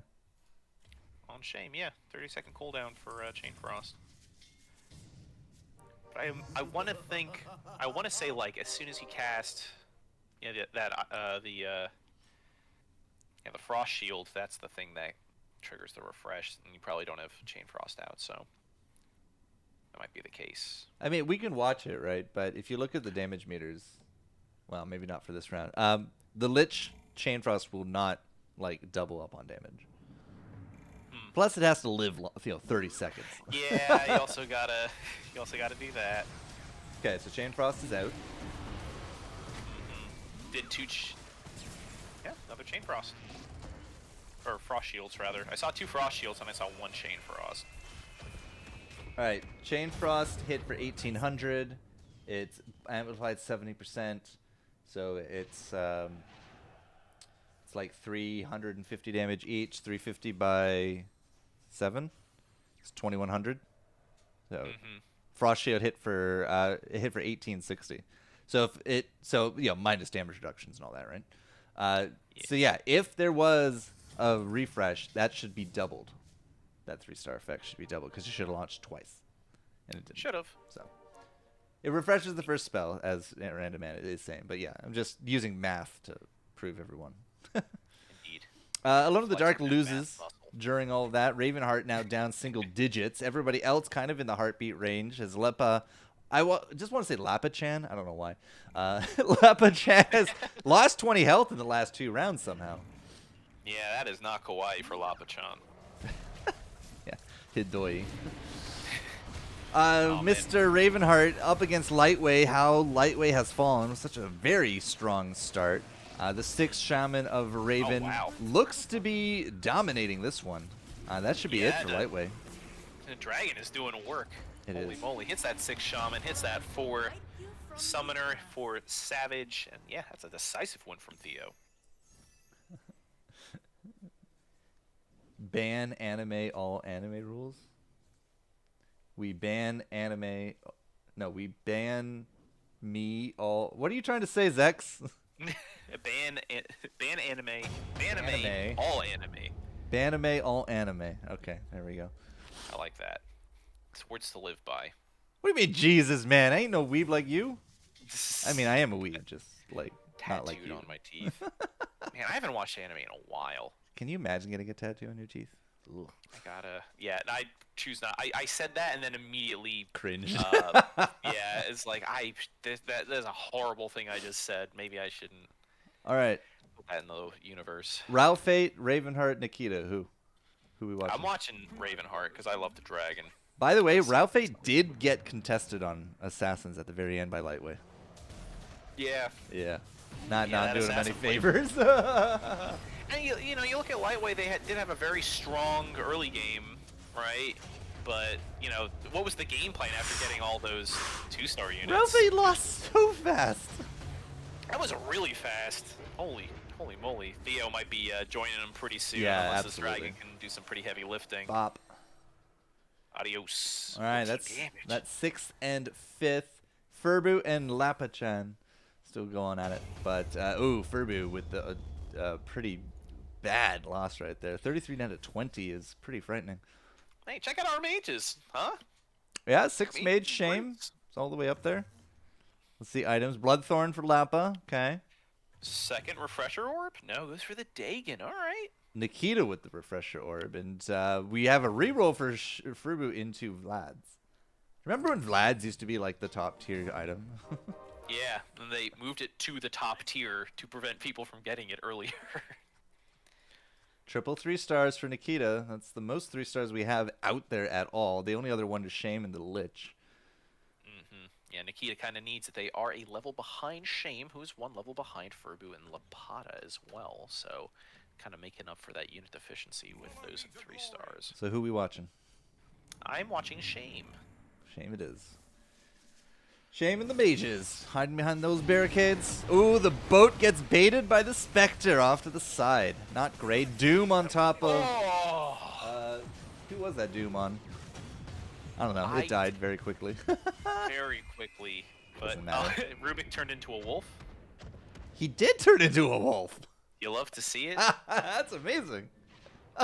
Rubik also doomed someone and got acid spray as well. Very, very funny stuff from this Rubik. Who got the Doom on our side though? The Doom damage didn't hit for much. Yeah, it was. Like was it Lena?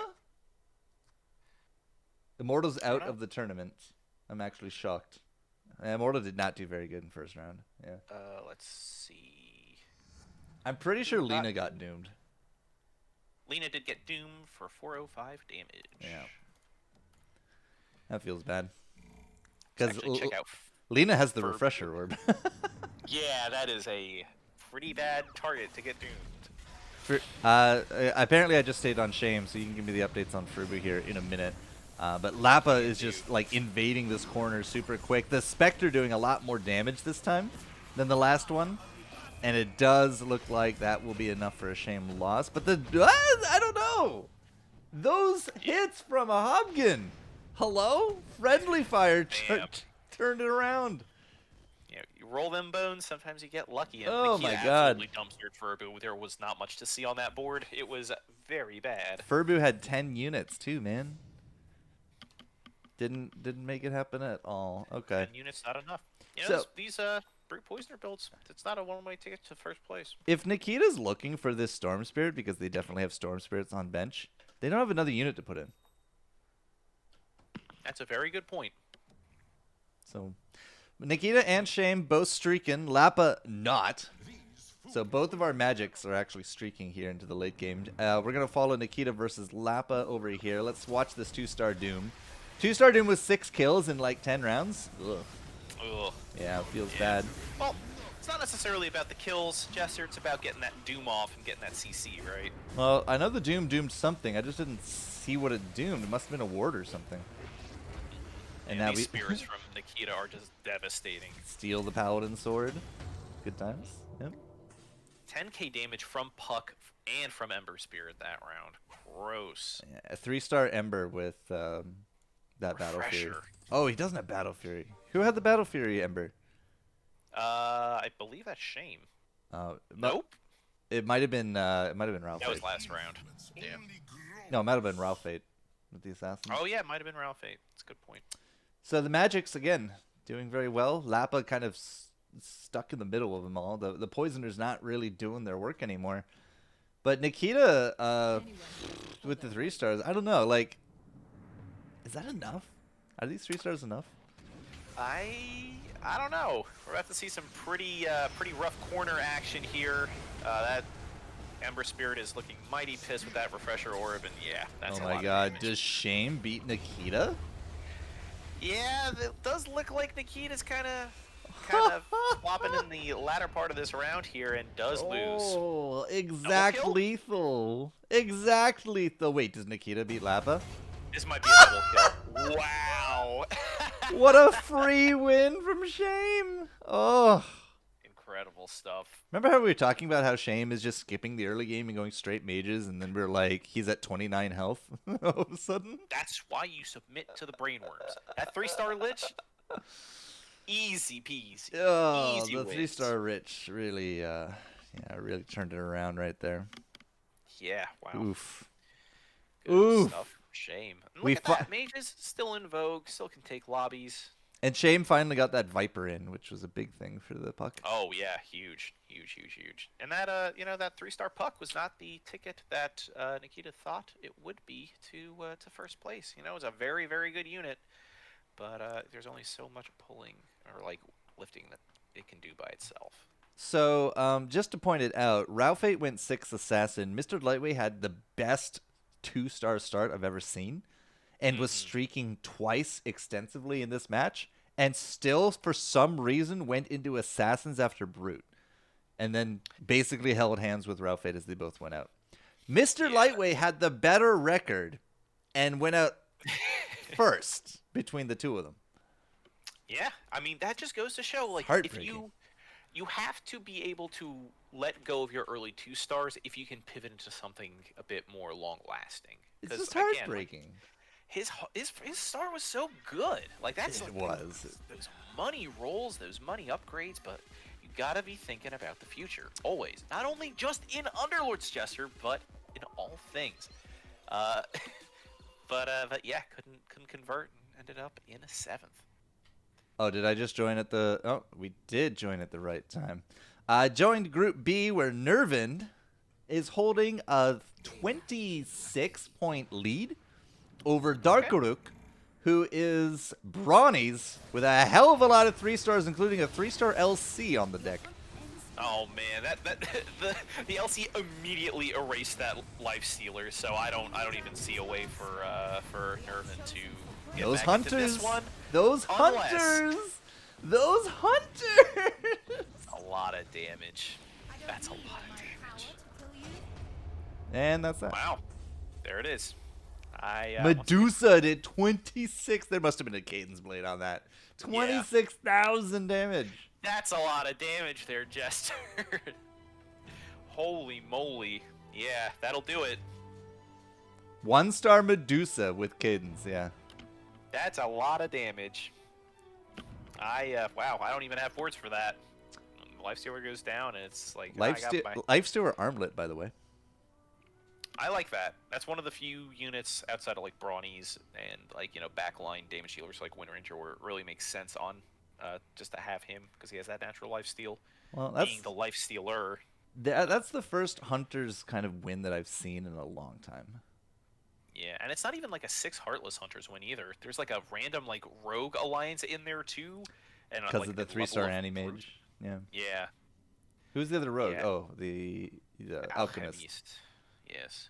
Wow. All right. 4 3-stars. Both of them only hit one Mask of Madness, but it doesn't really seem to matter. Okay. That's That the second anti-mage time. did sub 1,000 damage, despite being 3-star. The did he? Yeah, not a good unit, in my humble Anti-mage. opinion. Are you? Oh, right. I was looking at the wrong list. Anti-mage, 939 damage. Got off like 4 auto attacks and died. Crazy. Group D is still going on. If you'd This like is to Group pop in B. there. Group D has like Nox, Paparazza, Oh, Group Pervac, D. Delta. Yes. Delta. Okay, yeah. Nuts to you, Zex. We're going to Group D. Haha. So we'll just kind of leave Group B in the dust, but that looked like a really interesting progression. We jump into Group D, rounds 28 here in the second one. That's what you said? Group D. Oh, I completely thought he said B. Whatever. Check out this build from Pervac. The only player with 3-star units in this game, and actually managed to hit the Dream 6 Assassin Swordsman with Battle Fury Ember and Satanic Slark. Satanic Slark seems pretty devastating. Yeah, holy moly. We got a mage in here. Top of the board is Nox with 7 units. I don't know what he's going for. Grunt build? Question mark? Oh. No, maybe not. I don't know. What is happening with this build? Why is Don't know. Poisoner? I see Poisoner, I see Brute, I see like this random like Shaman inclusion. 3-star Treant Protector with Radiance is something to sneeze at, though. We'll see how that fares up against Well, Nox. that's if they don't get crit for 1,000 damage multiple times, right? But doesn't look like that's happening. It does go down. The 3-star Slark has actually bit the bullet now as well, but the 3-star Ember in the back, still not enough. Not enough, yeah. I mean, yoy, that Alchemist, 3 stars, gets that Chemical Rage at rank 3. That's that magic immunity and that increased attack speed. That's a lot of damage. It is a lot of damage. It's becoming your catchphrase today. That's a lot of damage. Double BA or Battle Fury is pointed out by chat on the Phantom Assassin there. Oh wow. As well. So whatever Nox is doing, it's working, right? That's the 3-star front line is certainly nothing to sneeze at. That's a 2-star Warlord for K, who is Dragon, Brute, Grunts? Poisoners. Yep. Another Brute Poisoner. Mask of Madness on a 2-star Troll Warlord seems pretty fun. I never feel good about doing this for a Doom. It is 2 stars, and the refresher is good because you get to Doom several people, but it just takes forever to come out because you gotta wait for the silence to come off. Yeah, he didn't get it off. Yeah, any Doom to Pudge, not ideal. Yeah, but look at that Warlord go. Oh, that is a Dragon Knight now in your face. That's a 2-star Dragon Knight in your face. Oh, no! Disaster, dude. K loses to the Knight of Shine clone. This is terrible. Getting your own 2-star Dragon Knight stolen and then getting knocked out by it is some ultimate feels bad. 6 Heartless Knight of Shine, by the way. Okay, level 10 with the 2-star Wraith King and 2-star Wraith King. What? This is a sad build. It's doing well, but I will say this is a build of broken dreams because you get a 2-star Wraith King, but you can't find a Lich or an Abaddon or a Terrorblade. Buddy, like I don't know. That's level 10 mages. 4 human, 6 mage at the top. Paparazza. Oh, this is a dreamy build. I love this. There's 2 pucks in there. There's 2 pucks and no Dragon Knight. No, they have a Viper. Yeah, and the Nether Toxin is magic damage. I had to look that up last week. Oh yeah. Cast Snowplows, so that is actually pretty strong stuff and a good pair with mages. Well, as we can see there, Paparazza having no problem taking care of Nadia Shine. Pervac loses again to Nox. Nox got his number, man. Yeah, this lobby got really tight really quick. It did, yeah. It's like we entered the lobby and they just got tight really quick. 2-star Coddle. Paparazza. I also love this like the barricade situation here for Paparazzo would be barricade into Mango Tree. Barricade, mango tree. We're just planting a garden. Yeah, it's very natural stuff with the corn barricade cosmetic, which I love very dearly. I've never really liked the ice barricades myself. Oh, I like to be iced out and drip with everything I do. We really should be watching Pervac lose to Nox again for the 3rd time in a row, but God, that coddle is so good. Yeah, Pervac actually just slit Nox's throat and eliminated him. Oh. All right. Maybe we should have watched that one. This was a complete stomp from Paparazzo. Yeah, wow. Yeah, Nox just got, like, double, just, like, beat downs. See, I would probably be putting a refresher orb on Keeper of the Light because it's 5 human. You don't need the mana regen from Scythe of Ice. It's a 6-second cooldown, though, and that's, I think that starts ticking as soon as you start charging it. I don't know if that if that skill goes on cooldown on release. Bloodthorn, we'll see if Pervac's Assassins on Bloodthorn will turn any tides, but that's a 1-star Dragon Knight Heart of Tarask now. Ooh, wow. Also, like, Jewel is way the hell over here. Yeah, he's chilling. He's hanging out. All right. I like this Silver Edge Viper though. That's gonna be pretty good for like disabling Satanic, disabling Battle Fury, disabling you know, the Bloodthorn maybe. All right, could be the last round here as Paparazza with the, like, just Mage's Dream. Look at the mana gen already. Oh, that's stolen. Yeah, it's gonna go sideways. It's gonna go sideways. Yo, this Rubik's doing work. Rubik is doing fantastic amount of But work. can they do more work than the Slark? I don't know. That's gonna be another. Slark oh, never mind. I don't think the Slark can go down. Oh boy. Yeah, they don't have the CC to deal with this boy. Look at that. I'm watching this damage just go up like stonks.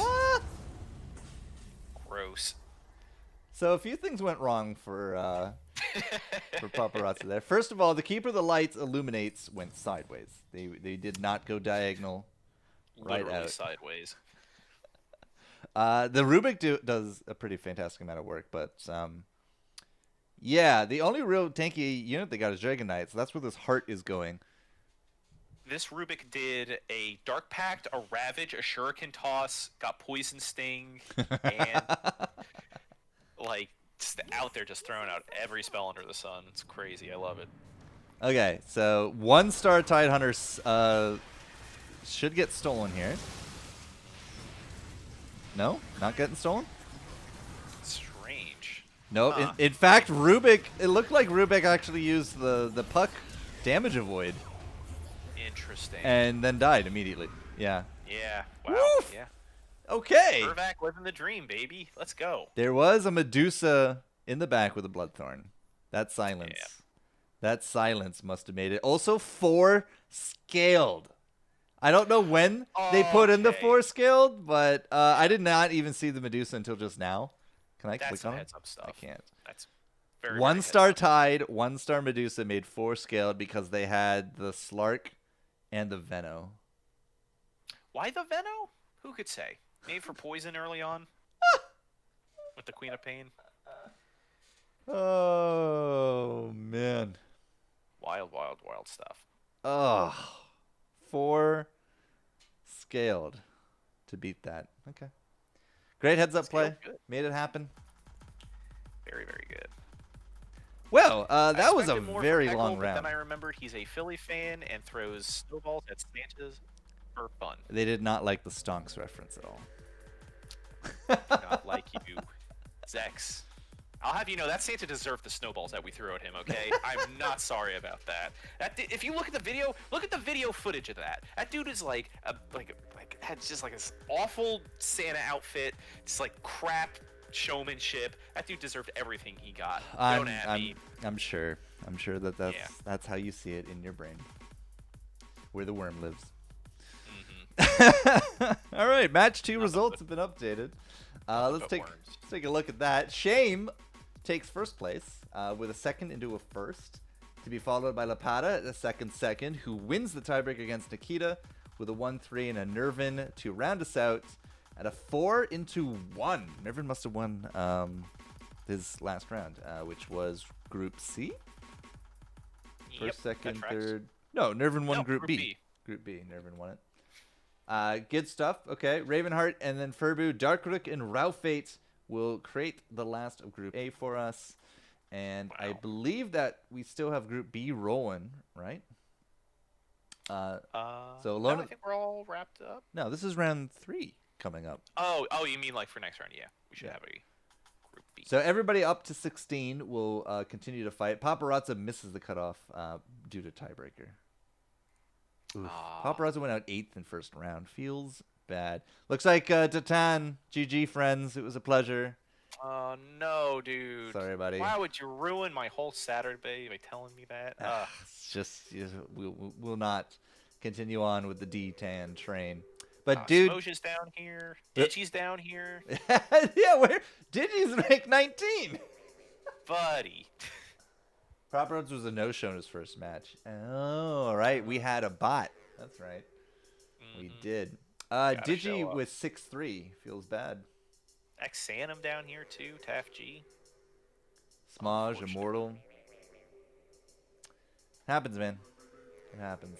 This also means that, again, top 16 to be continuing on, which means we are going to get the next lobby here rolling as soon as we can.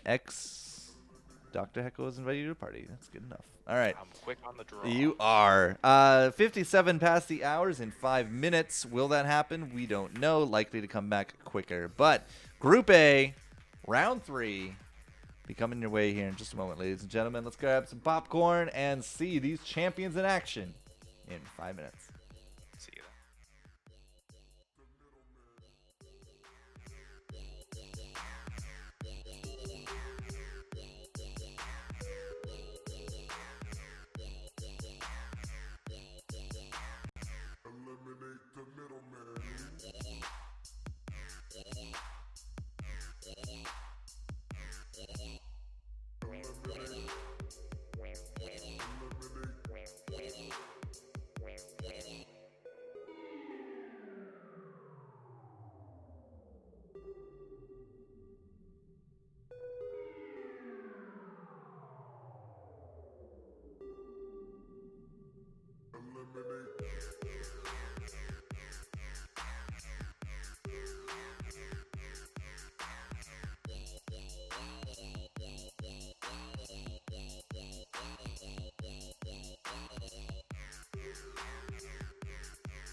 right, ladies and gentlemen, Group A, round 3. We just had the last of the check marks clear. So, without further ado, we can get this one rolling. Down to 2 lobbies now. We talk a lot about the pacing of the tournament here, Heckle, but with round 3 coming in, this is important, right? This is where you create that distance, you put yourself ahead, or you kind of just sink to the bottom. Yep. Yeah, this is the time to really show everything that you've got, pull out the best strats, really pay attention to the scoreboard and see who's contesting what. And yeah, this is your ticket into the finals, that final lobby of the finals. And if you hit it big here, that's you know, you're 2 lobbies away. Furby with a Knight start, but Darkrook with a Troll start. Savages for Nikita and Heartless for Nervin. Yeah, it should be interesting to see what we get early on here. No early 2 stars. Not this time. No yeah. No 6 copies of units by round 2. Oh, Furby bought like literally 3 units in his shop and ran out of money because he has double greens, which means that between the Space Cow and the Knights, this should be pretty much wrapped up for a good start for Furby. You know, all of Darkurik's dazzles in the world couldn't save him from this. Yeah, Trolls versus Knights, but if you combine them, Huh. One of my favorite starts. Just gives you everything you need. Even puts you in a position to get some early LC duels pretty free too if you can get that Knight, Demon, Troll start. Get LC as that 4th unit. yeah, could be a good way to again start up the game. Yeah, you just kind of rush to 7 at that point. Probably not going to see him dick around in the lower levels, but does have an LC on board for Dark. That's Darkrook. Never mind. Darkrook has a Legion in shop, not on board, but he will pick it up. Furbu, on the other hand, not so lucky. Okay, opting to go for a Savage instead of a Knight start here. I mean, Chaos Knight with the defensive of Talisman with 2 Savage partners, right? Like, this is a double stun build. Triple stun build, actually, if you look at it. Yeah, it's just a ton of CC. Look at that. This cow's running everywhere, punches being thrown. It's crazy. Yeah, Chaos Knight is one of the more impactful level 1 characters in my opinion. Oh yeah, yeah, just getting that double damage. The stun is really good. Yeah. It's a good nuke as well. So I wouldn't say Bat is a very impactful first unit. I've seen bats carry lobbies, you know, early on. Just get those sticky stacks up. Ralphie with 3 warriors early. Yeah. Gets it I was just about to say, like, what happened to this alliance, man? Like, not that it was ever, like, never... I don't think we ever hit a meta where doing 6 warrior was ever good or, like, consistent. And you could make the argument for 6 warriors for warlock. But, like, I don't know. There's, like, just haven't figured out this alliance yet. Oh, Nervin, you monster. Yes, 6 drows. What? Nervin? Yeah. Really? And he's not open forting, but he might as well be, right? He's taking losses at a reduced rate. So he hasn't won yet. Yeah, he's 0-2. He's only playing 2 units, but he has 6 drow between him with 3 dazzles already assembled as well. Wow. Yeah, talk about mitigation. Drows and dazzles makes you wonder what the strat here is. I think he's just holding these hostage because you get full money back from the dazzle. You don't get full money back like on a Nature's Prophet or something. Is Dazzle a gray unit? Yeah, he is. Oh yeah, tier 1. He was he was green before the patch, but indeed. Ravenheart is streaking at 3. Has the possibility to go up to 4, but it doesn't seem like anybody's really rushing that angle. Quite a few mages just kind of built up at this point.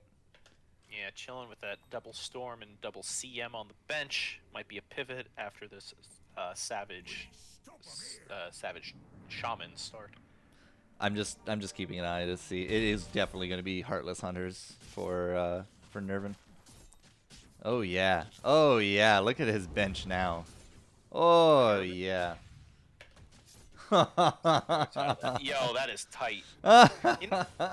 There is the Majestic build. There is a build put out by user Majestic. It's like a fantastic content creator for Underlords. Love that guy. Good stream too. I think he's also doing Genshin Impact as of late, but Who isn't? oh yeah, it's true. I hear game is good. Turns out, but yeah, he put out a bunch of builds following the New Blood on the Street update, and one of them is this like dreamy build that I've been meaning to get together, but I always end up pivoting into hunters off of it. Is 6 Heartless, 4 Vigilant, Mm-hmm. and that gets you 1 level of Hunter for free. You get all your Heartless units. You just scoop up all 6, and then you throw in either a Luna or a TA for your 4th Vigilant, and then that's just like physical damage for days and days. Wow. Yeah, right. Irvin, Right. right? Right. Jeez, man. Slow your roll. This is gross. It is a little gross, actually.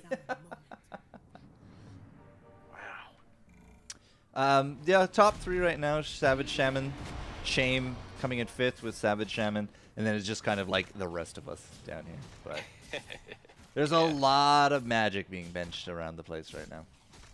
So yeah, everyone wants to hedge their bets to see, like, all right, somebody's gonna drop out. No one's like hard committing to mage or spirits yet. But I think we're safe to say that Nervin has finding a heartless hunter game right here. Indeed, and hey, could be uncontested. It so far is uncontested, which is kind of gross. Yeah, kind of gross. Ralphate is up to 1 level of Hunter That's with a pudge. Vigilant. Yeah, that's a pudge. Oh boy. Well, that's a Wind Ranger. Okay.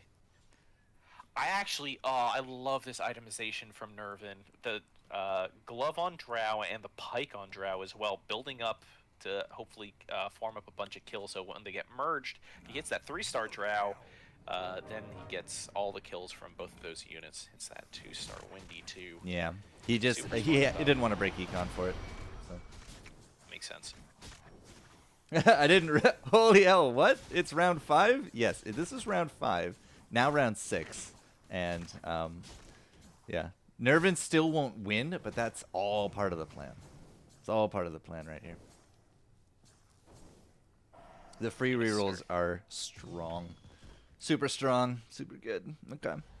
Yeah, I mean, Snowplows brought this up last week, but maintaining streaks early is so key, particularly losing streaks, because what you lose in that extra gold versus your winning streaks, you get in your extra rerolls, and that's worth, like, what, 2 gold each? And if you're going for these low roll strats, like, those rerolls are worth quite a lot. Anti-mage, all wrapped up. So that's we're gonna hit level 4 next round with 2-star Wind Ranger, 2-star everything. 2-star Anti-mage will be joining the crew here, and that'll make 300. And he'll X9 it. Yeah. Yeah. Oh, he didn't actually X9 it. Sold off. What did he sell off? Vengeful? Sold the Vengeful. Oh, okay. Got 30. Had the 2-star. We're getting 300, 2 Heartless, and 2 Vigilant in with the next round. That's insane. Wow. That's a good start. I mean, like, we're not winning because he's very intentionally not trying to win. But the rerolls.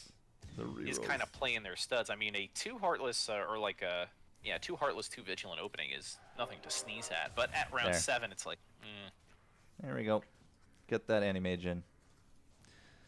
All right, yeah, so we'll just keep an eye on them, but this could be a really good Hunter game based upon the fact nobody else is going Hunters. I say that, but Ralphate just threw in a bunch of 1-stars.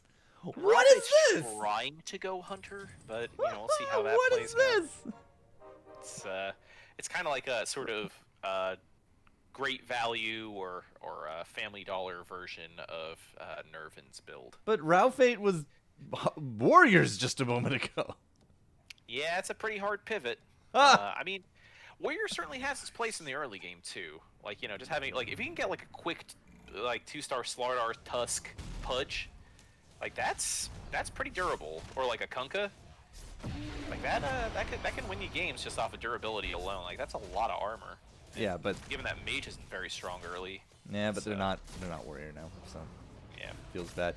I am here with Darkrook up against Nikita, and Darkrook with the Meepo. The Meepo is doing pretty fantastic, but I'm not sure that's going to be a win. Something to note, though, is that Darkrook has a full 2-star Drow on board, and is holding an anti-mage with a Batrider Luna. So like the black blacklist is really real here. Yeah, it's oof. There's a lot of contention. A lot of these benches aren't super telling. It looks like maybe Darkorik is going for spirits. I don't know. Yeah, I do see the Earth and the Storm. So as I said, the blacklist is just real. Lappa, hello, round 9, 2-star Terrorblade. Online. Oh man, that's strong. That's super good. It almost makes you want to do the full pit into Hunters. That is wait, that's 7 Drows and 6 Anti-Mage now for Nervin. Whoa. Yeah. Mention a couple alchemists too. Oh, he's against Ralphate. Yeah, let's see who exactly is the great value hunter in this situation. Look at those Anti-Mages go up against each other. Neither of them having mana to burn. Yeah. You hate to see it. Just embroiled in conflict. Wait, was there no boat? Did that Kunkka not cast boat because of the Anti-Mage? Yep. No by the time the Anti-Mage died, they just got murdered. Oh, brutal stuff. 7 Anti-Mages. I just want to stay here and see what happens. You also have Alchemists and Lifestealers. Hello? Yeah. Oh, by the way, Underlords. Underlords coming in. What do you take with Heartless Hunters, Jewel? Yeah, that's what I would take. I love Enthrall. I think Happy Hour is a good pick for Heartless Hunters because getting that extra durability does let you get that extra few shots in. It's a Wind Ranger. But yeah, ideally you'd want an Enthrall in Essex just because you have such a such a range-based comp. You can afford to just cause your DPS backline to focus somebody down really quick with the minus armor that you already have from Heartless. But probably didn't get it. Probably got the Golem in Essex, which is not good for this build. Golem takes too long to come out. You don't have too much of a front line to make that happen. So yeah, I understand the Jewel pick. I mean, Jewel is not the worst. We all agree Hobgin's the kind of the worst. So Hobgin's the worst because he is one skill that is functionally just garbage, right? Like, it's just, Let's Go Crazy is not good. Let's ignore the fact that Witchboy did get third with this very build with a Let's Go Crazy Hobgin, but I mean, just it's such a niche case. And honestly, I think what's it called? Friendly Fire is more versatile than people give it credit for. Like, just having that kind of burst pure damage makes it very scalable beyond mage comps. Now, I do understand that the cannon is magic damage, and that does get buffed up by mage, and that is very good for mage. But I don't know. I think we could see, and I think just picking up random friendly fire Hobgins isn't the worst thing in the world. There's definitely going to be a bursting point here for our 4-unit hunters. Because we have 7 Drow, 6 Wind Rangers, 7 Anti-Mage, and then for some reason 2 Alchemists with a Lifestealer. I don't understand the Brute ideation here. Like, I don't know why those are being considered. I know they're good high cost units, Anti-Mage, but Lifestealer. Almost half your bench. Okay, 2 Lifestealers, 8 Anti-Mages. Is this Brainworm time? Another Wind Ranger? It might be Brainworm time. It's Brainworm time. Yeah. Yeah, buddy. Oh, he's not finding anything. God, this sucks. He's not going very fast either. Sell your brutes. What do you... Yeah, dude. Oh, my goodness. 1, 2, 3. Yeah. That's unfortunate, but it could have gone way worse. It really could have. And this is a particularly good timing time to do a roll down, too, because he's going to be forced to level up here as the round turns over into round 13 because of how you just get that free XP per round. So I'm sorry, but we haven't done 14 rounds of leveling. He had to have put money into it. That is true. There ain't no natural level at 14 out of 15 on round 12. I'm sorry, bro. Very good point, Jester. It appears I am the one with the brain. It's It's been a long season. What can I say? I mean, I know we're watching Nervin a lot here, guys, but like, again, I just want to be there for the bursting point, you know? Because we're 8-8-7 on 3 of the hunters. And hey, there are no active streakers. They're already. Oh, and there goes Echo. Must be a craggy coat for the Pudge, yeah? Craggy coat for the Pudge? Oh, Yeah. Cool Discord. we're going Love wristful. Who's the wristful going on, though? All right, roll. it. Boom! Got one. Terrorblade. Gonna buy the Terrorblade. That's nice. Could actually just... No, he's not gonna hold for the Terrorblade. Okay. Yeah, I was about to say I put the Ristol Circlet on Wind Ranger because like after she shoots, she's just gonna turn into a damage factory. That pure damage. Still takes a while for her to shoot, though. Yeah, that's unfortunate, but Okay, here's the shot. She gets 110 damage out of it. bam. That's like it's like what, a free MKB, right? Yeah, and she's a hunter, right? So like the extra shots count there for as well. Okay. Yes, sir. Pretty good. Still, 8 Animages, 7 Drows, 2 Vengefulls to be added to this. Wasn't quite Nowhere to go but up, really. the big popping point that I was hoping for. Okay. Buy the Pudge. Buy the Terrorblade. Buy nothing. What is happening? Puts in... Oh, this is that rogue hunter garbage that we saw in that one lobby, right? Not gonna roll. Not gonna... Oh, he's rolling. Gets an Alchemist. Okay. The universe is telling him to take this Terrorblade, and he's just ignoring it. And it infuriates me. Let's 'Cause go. We see how strong 3-star Terrorblade is, right? Like, you know, somebody in a lobby last round basically extended their life by like 3 extra rounds, and I think got an extra placement point out of just like having a splash 3-star Terrorblade, like, and that's just with no hunter, no, maybe another demon. I'm not sure, but like, you know, very small supporting alliances, and like a hunter comp, that is almost almost a win condition in and of itself to hit that 3-star Terrorblade. We watched Routefate, the other hunter, going on, and it's still just kind of all bad news over there. No 3 stars to support the carry. Nikita versus Nervin, though. The 3-star Wind Ranger will still win out unless she gets stun locked. No, not happening. What's going on in Dakurik's board? Dark Kuruk? Dakurik? Dark Kuruk has no knights. In fact, nobody went knights actually at all. Has a double Luna though. Yeah, this seems like a bit There's of like a some strain. rogues in here. Yep. There's like a level of vigilant. There's a level of heartless. There's like a level of troll. Like I don't know what I'm looking at because there's no poisoner. There's no brute. And it seems like a hodgepodge, just like random drops. I don't know. I can't make much heads or tails. And they have the Sad Hour. Ooh, this is our Ravenheart has gone into magic spirits. I mean, shocker, right? Okay, Nikita as well. I mean, that's like 3 lobbies in a row now for Nikita, right? I mean, it is the strongest build, right? It is it's a very strong build, but I think there are builds that are stronger or can be stronger, or that can at least counter it. Well, Raven, I'm pretty sure we'll get this win. I don't know. That's a life steer. That's a 2-star life steer. Maybe it won't get the win. No, doesn't get the win. Never mind. Yep. Dark Rook. Well done. Yeah, one more bite. -4. Routefate loses up against Nervin. We saw that. But Routefate is up 8 units and still loses to Nervin. Whoa. And we have a petition to call Nervin Nirvana. Which I'm okay with. I can call him Nirvana. It's fine. Yeah.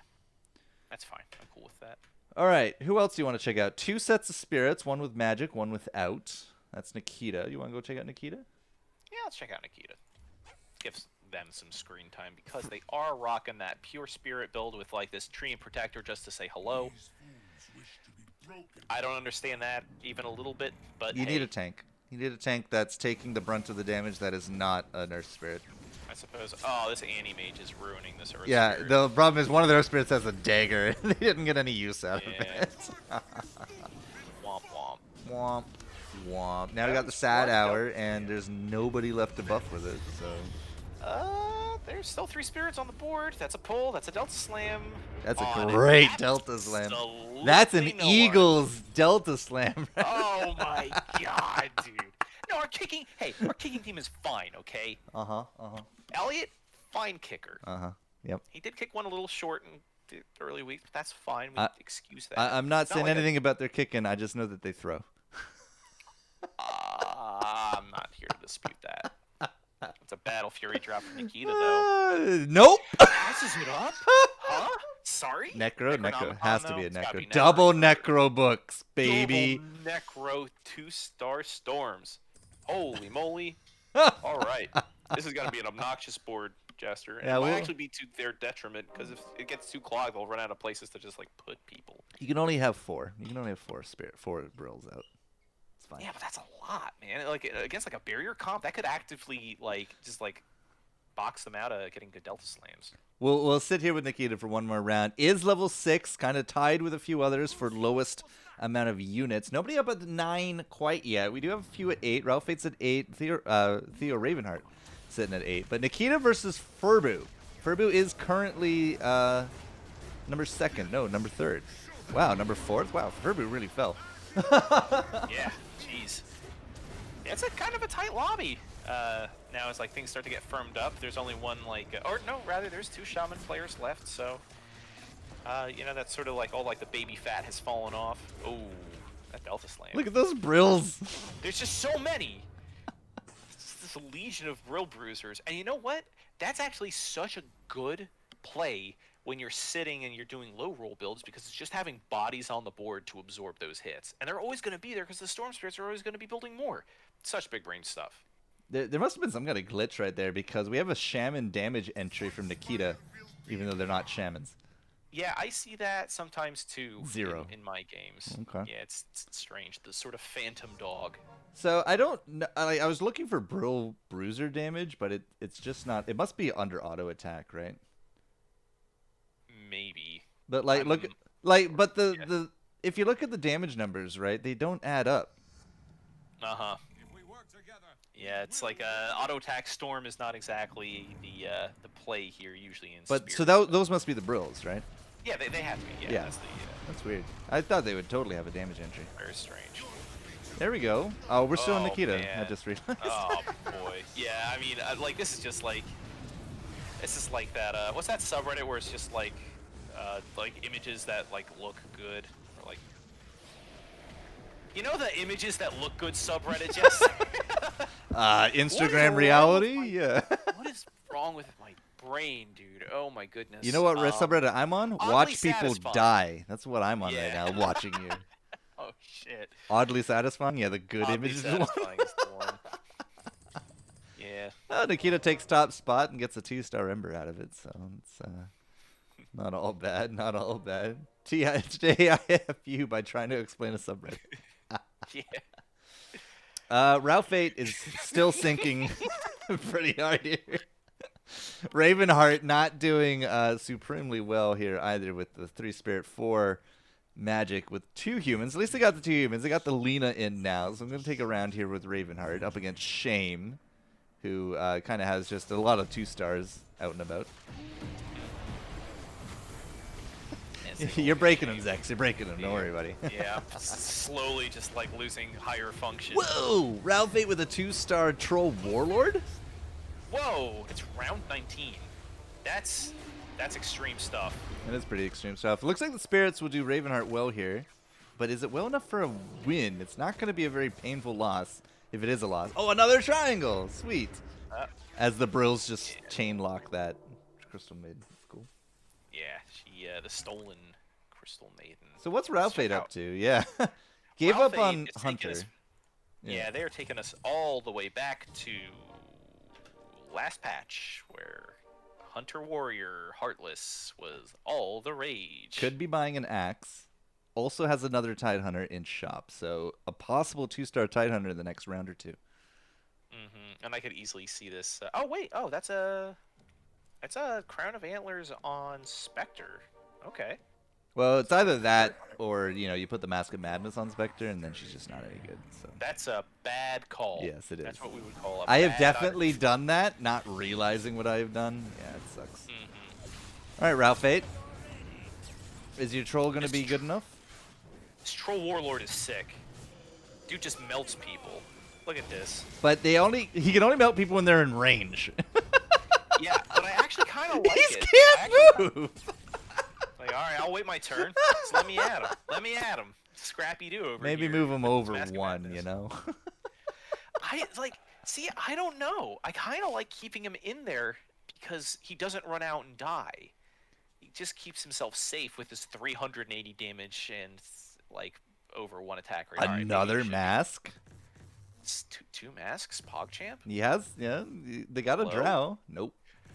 Throws it in the garbage for Refresher. what? Refresher. Refresher Tide. Yeah, okay. Refresher well, that's 2 extremely Tide? good.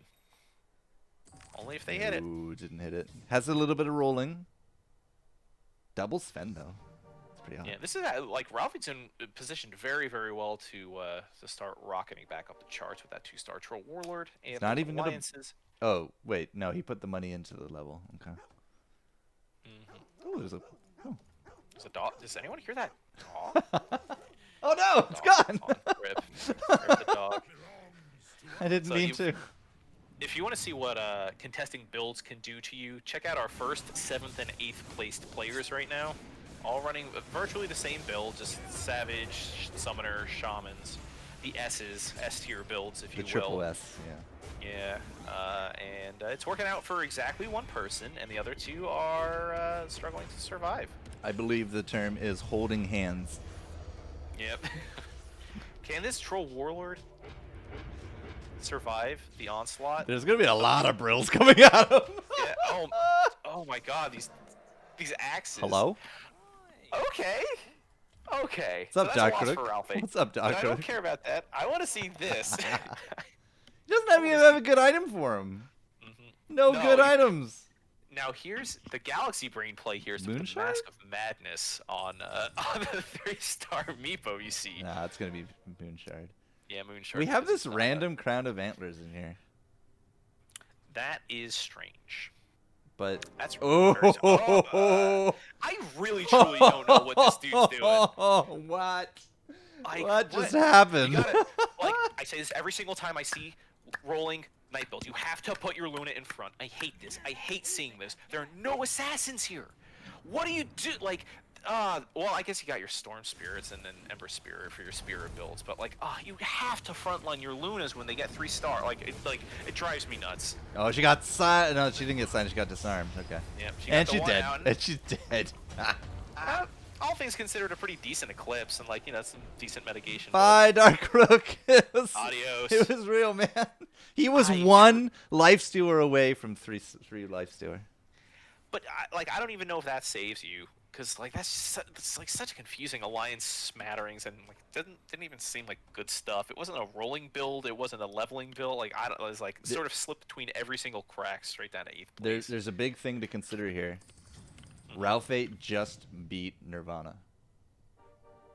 Oh, Nirvana okay, just lost to Ralph 8. Finally gets the 3-star Anti-Mage. okay. With- they've been with a sitting on this wristful. game for a while. Oh, nice. With yeah, a that's wristful. that's lore friendly. There's no other demons. That's a lie. There's one demon. It's Doom. But like he's never gonna cast it. Yeah. All right. Puts it on Vengeful. At least get some use out of it.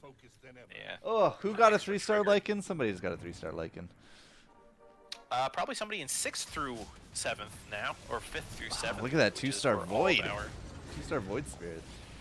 Oh wow, that's a lot of negative armor. We haven't seen a lot of Void Spirit, after the patch. Come to think, huh? Oh my God, this Anti-Mage is just getting destroyed. Anti-Mage, where are you on the damage charts, buddy? There you are. Number 2? Never mind. Must have done better. All right. Furbrew, Oh. out. Shame, out. Boom. Yep. That's our savages. Suddenly, Whoever had a 3-star Lycan must have died. Because there's no Yeah. 3-star Lycan anymore. whoops. Yeah, I mean, Whoops. all these brutes now, like 4th through 8th, are all brutes. Just all had brutes. Brute. And now we actually have 3 brutes with the hunters for Nirvana, and Lappa with 2 brute poisoner summoners. So we're gonna watch them. Yeah, let's check out Wappa. Has a double Thought it's shaman actually in got there some because of stuff. the lone druid and the tree. Yep. But they find the triple 3-star hunters. Oh, that's tough for a zoo build. No healing coming out of the Treant Protector because of the 3-star Animage, who is Yep. going to take down 1 summon, if not 2. He's slapping. He's trying. He's very badly poisoned by Yeah, something. it was. Or We got a like, heads Doom up on the Wind above. Ranger, but that doesn't matter. Oh, it's gone. Yep. Outlived it. It did not do much at all. These 3 stars are just so much to deal with. Nearly 10k damage between both of them, or from both of them. Nikita loses to Ravenheart, and Route Fate wins against the Ravenheart clone. So Route Fate actually is becoming something of a top boss, even though they had such a contested start. We didn't think they were going to hold a candle to Nirvana. Yeah, I mean, I think that the term I used was great value. Turns out they were playing the long game. Still didn't find a 2-star Tide Hunter, though. That's strange. It's still Refresher Tide. Yeah. What a row! Hello! Look at that. That is leveling up right there, my dude. Never mind. This might have just been blown wide open right there. Yeah, this is looking like, I don't want to say game, but it's pretty good. Pretty good. Oh man, Ralphie. This is a boss Oh. build. And I Ralphie's like this a gonna lot. just kick Lappa out at 5th. Yeah, this Troll Warlord is not looking to Six. make this a Six lengthy even. affair. Oof. That Warlord is just adding up. But now they're all out of range. Out of Okay. range, Oh, yep. he's He's able like, to move "Alright, a little. Go to the Finds go to Zeno the instead. ramparts. Oh, Yep. wow. Nikita out before Lappa. So Lappa gets Just barely. 4th. Nikita loses to the Ralph 8 clone. That's a Ralphie double kill right there. It is, Suddenly, 2 hunters, top 3. All right. right? Ravenheart's magicians have kind of failed him a little bit. Yeah, you can get up to 6 mage. You know, we see that 6 mage alliance like really Rubik? amps up the damage. Wait, who had Rubik? Somebody else had a Rubik. Nikita? Or maybe that was Nobody last has game. Rubik. It got Yeah, it trashed was at some probably last point. game. No, it was definitely this game.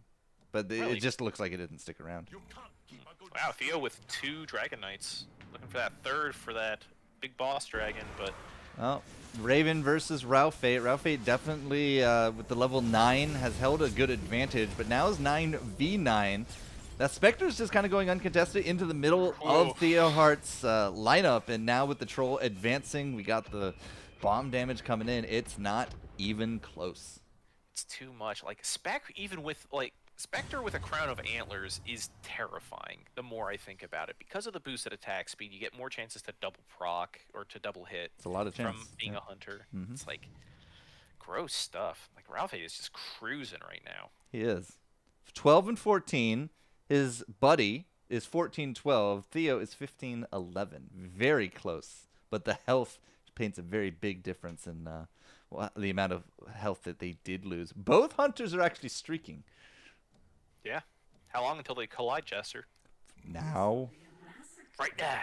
Not now. Bum, Oh, it is bum, now, yeah. bum. So Theo is likely just to lose out against one of the hunters, but Nirvana versus Ralph Fate, that's a 2-star Wraith King for Okay. Ralph Fate. Strange not? matters of everything else. The animate's trying to do some work here, but has run out of targets, and now we just finally got Sad Hour up. There goes He is Ravenheart, but I don't see you invading this corner very well. Yeah, that's tough to go up against. That Troll Warlord is quite the gatekeeper. But wait, why is 7,000 there a 2-star? They swapped the Spectre out for what? Fallen? No, just Wraith King. Just Wraith King No. goes in, and that's it. They're looking for a 3rd Fallen, but okay. I mean, there's no Yeah. Terrorblade here. Yeah, this is strange. That Goes for the Spectre did mirror work. move. Yeah, I don't like this. I don't like this. I mean, Wraith King does do mad damage. Does he The though? Crown of Antlers is on the Shadow Shaman, though. I guess having the Tombstone effect, like getting all the zombies, could be good. Wow, That Spirit Breaker just kind of got erased, huh? Didn't even get a chance to charge. Well, that Doom did get a Doom off on top of the Shadow Shaman, actually. Oh yeah, no snakes, but man, I don't think it matters very much. Ralph is just kind of It's a big-ass 3-star zombie. Yeah, get over here. 155 damage, 1 attack rate. Ooh. Bam. 15 damage. Ralph 8. This could be the Ralph Fate. Yeah. Showing Nirvana, it's like, no, I'm not great value. I'm best value. This is the real build. Ooh, Bloodthorn. Bloodthorn or Radiance? Takes the Bloodthorn. Nirvana. Bloodthorn. Divine Rapier. Oh, yeah. It's spicy now, baby. Let's go. Who do you put it on? Let's go. Puts it on That's the a Wind biggie Ranger. Item. Absolutely. That's a 2-star Doom. Oh, boy. Oh, boy. You know, that could really hurt Troll Warlord, because that reduces, like, you know, that mutes the item, that we have a the Cadence? passive. Cadence on the 1-star Lifestealer is Lifestealer. going to make me rip out all my fingernails. Please don't do this to me. Please don't do this to me. Oh, he's Please trying to don't do this reposition! me. Trying to reposition! Ugh! Why me? Oh, What is that? this- Just leave it off. It's either super secret strats or this just got, like, he just ran out of time here. I guess it's. Well, okay. Well, he did like no damage, so I guess it's a moot point. but, Wind like, Ranger is going to be the last girl standing in a cage of wards. Oh no! It's happening! Yeah, I mean, getting the rapier was the play because it, you know, at 8 health, your back's kind of against the wall as it is. But man, Ralphie just stopped losing at one point. Ends it actually just ekes out an above 500 record there with their 15th win in round 29. Wow, what a round from Ralphie. That was inspiring stuff. Did he sell all of his units? It looks like his units. a rage cell. Wow. How do you rage sell when you just lose? I don't know. That might be a How glitch. did that happen? Yeah, I think I've seen that in some of my games too, but I don't know. But man, look at that! Look at that team comp. It's crazy stuff. Crazy stuff. Oof. Okay, so again, no 3 stars, still do really well. Ralph 8 with the 10 units at the very end. Wow. Crazy. Yeah. That's insane. Gets up to 10. Like that's you know, good alliances. Oh. An early 2-star troll certainly helped with the Mask of Madness. The Crown of Antlers to activate Hunter. Like really good, solid positioning. Really good, solid itemization. Just unbelievable luck with that Troll Warlord. Cannot stress that enough. Oh, there you go. I wonder if this was just a match of Nirvana being like robbed, right? Had 6 drow in 3 rounds. 6 drow. Ended up going what? 8 anti-mages, 8 drow, 7 wind ranger. And like he just had to brainworms it at one point, and he, because he put so much into the hunters, right? We never had the heartless side of things like expanded ever at all. Right. So yeah, I just have to wonder if it's a game of getting robbed rather than anything. Personally, I've just been very cool and just very not up on these rolling hunter builds. Like I just don't think 3-star drow is that good. I think 3-star anti-mage is just rotten bad, like super super bad. 3-star wind ranger, like again, like the damage is there, the alliances are there, the vigilant helps, but like I just don't think it's worth staying down low level and rolling for. I don't like it. Yeah, it's never really worked for me this patch. It's clearly working a lot more this. I don't know why today, Grand Finals, we're having so many hunters, but like whatever, right? Obviously, the build can still work. I just don't know what the secret is, and neither does most of these guys either. But Ralph 8 with the win puts him pretty high up there, I would imagine. We're going to swap over to scores. Remember, coming into this was Shame at the top spot, and he went out 7th in round 3. Do you know what that looks like on a scoreboard? Probably bad. Let's find out. Shame drops from 1st to 7th with a 7th place. Nirvana. Look how tight these points are, though. Nirvana with the 2nd will catapult to 1st, and Ralph 8 on his heels with a 1-6-1 placement so far. Lightway going from 1-7, Group B gets 1st, right back up to the top. And this is what, 4 points between top 4.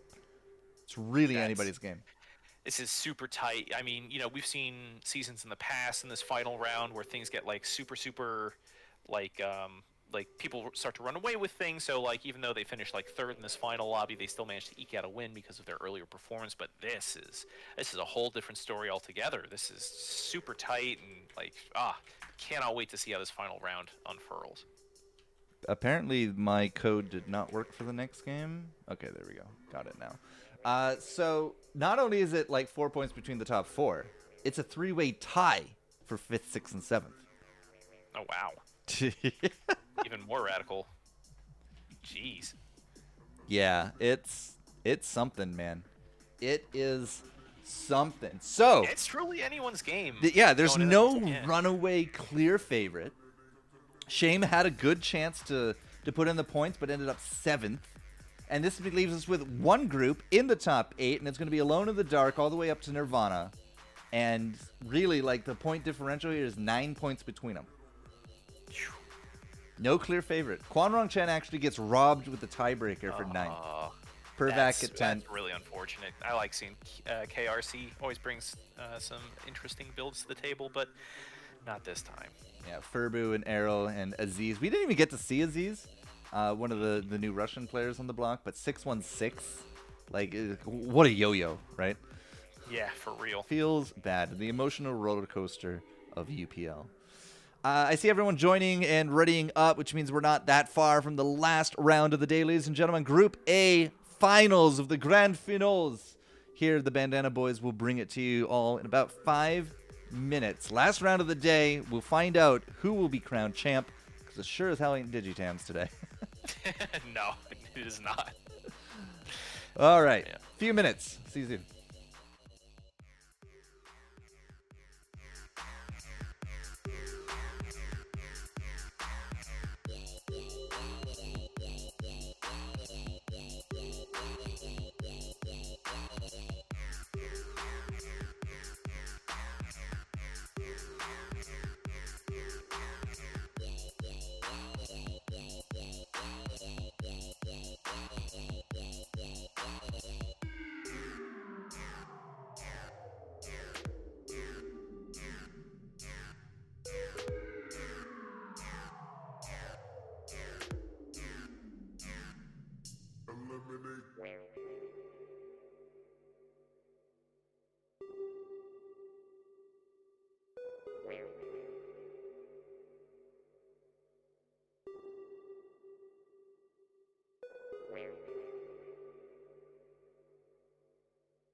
Ladies and gentlemen, I would like to introduce the next tier in UPL commentary. It is not only Dr. Heckle, but now he's leveled up to Dr. Heckler. That's what this cardboard cutout just is gonna be. It's just gonna be a guy in a stadium, just sitting around heckling the teams. Dr. Heckler. It's better than Dr. Cardboard, I imagine, but he has no idea we're live. He also didn't ready up, so I feel like he's brought this upon himself.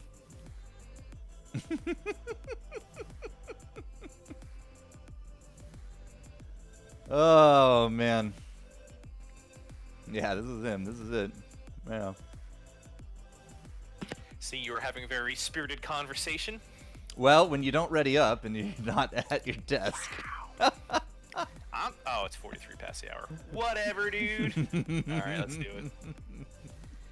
But yeah, we just introduced your clone to everyone. It was good times. Very well received. They're asking if he could become the new commentary standard for UPL. Okay.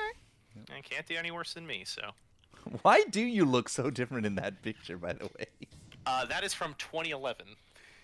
Why would you submit a picture from 2011? I love that picture, dude. It's makes me at my like most you out of the chat. It's beautiful.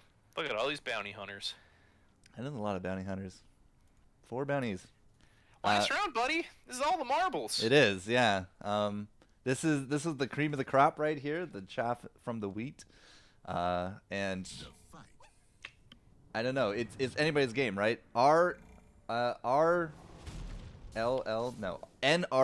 That's how I'm remembering it. Nirvana, Ralph 8, Lightway, Lapata, right? Any of those guys into the top 2 is basically a win. Yeah, yeah, absolutely. And you know, winning this lobby could mean taking it all. So we will be watching with intense care. These are 8 combatants who've been with us, you know, for multiple weeks this season at least.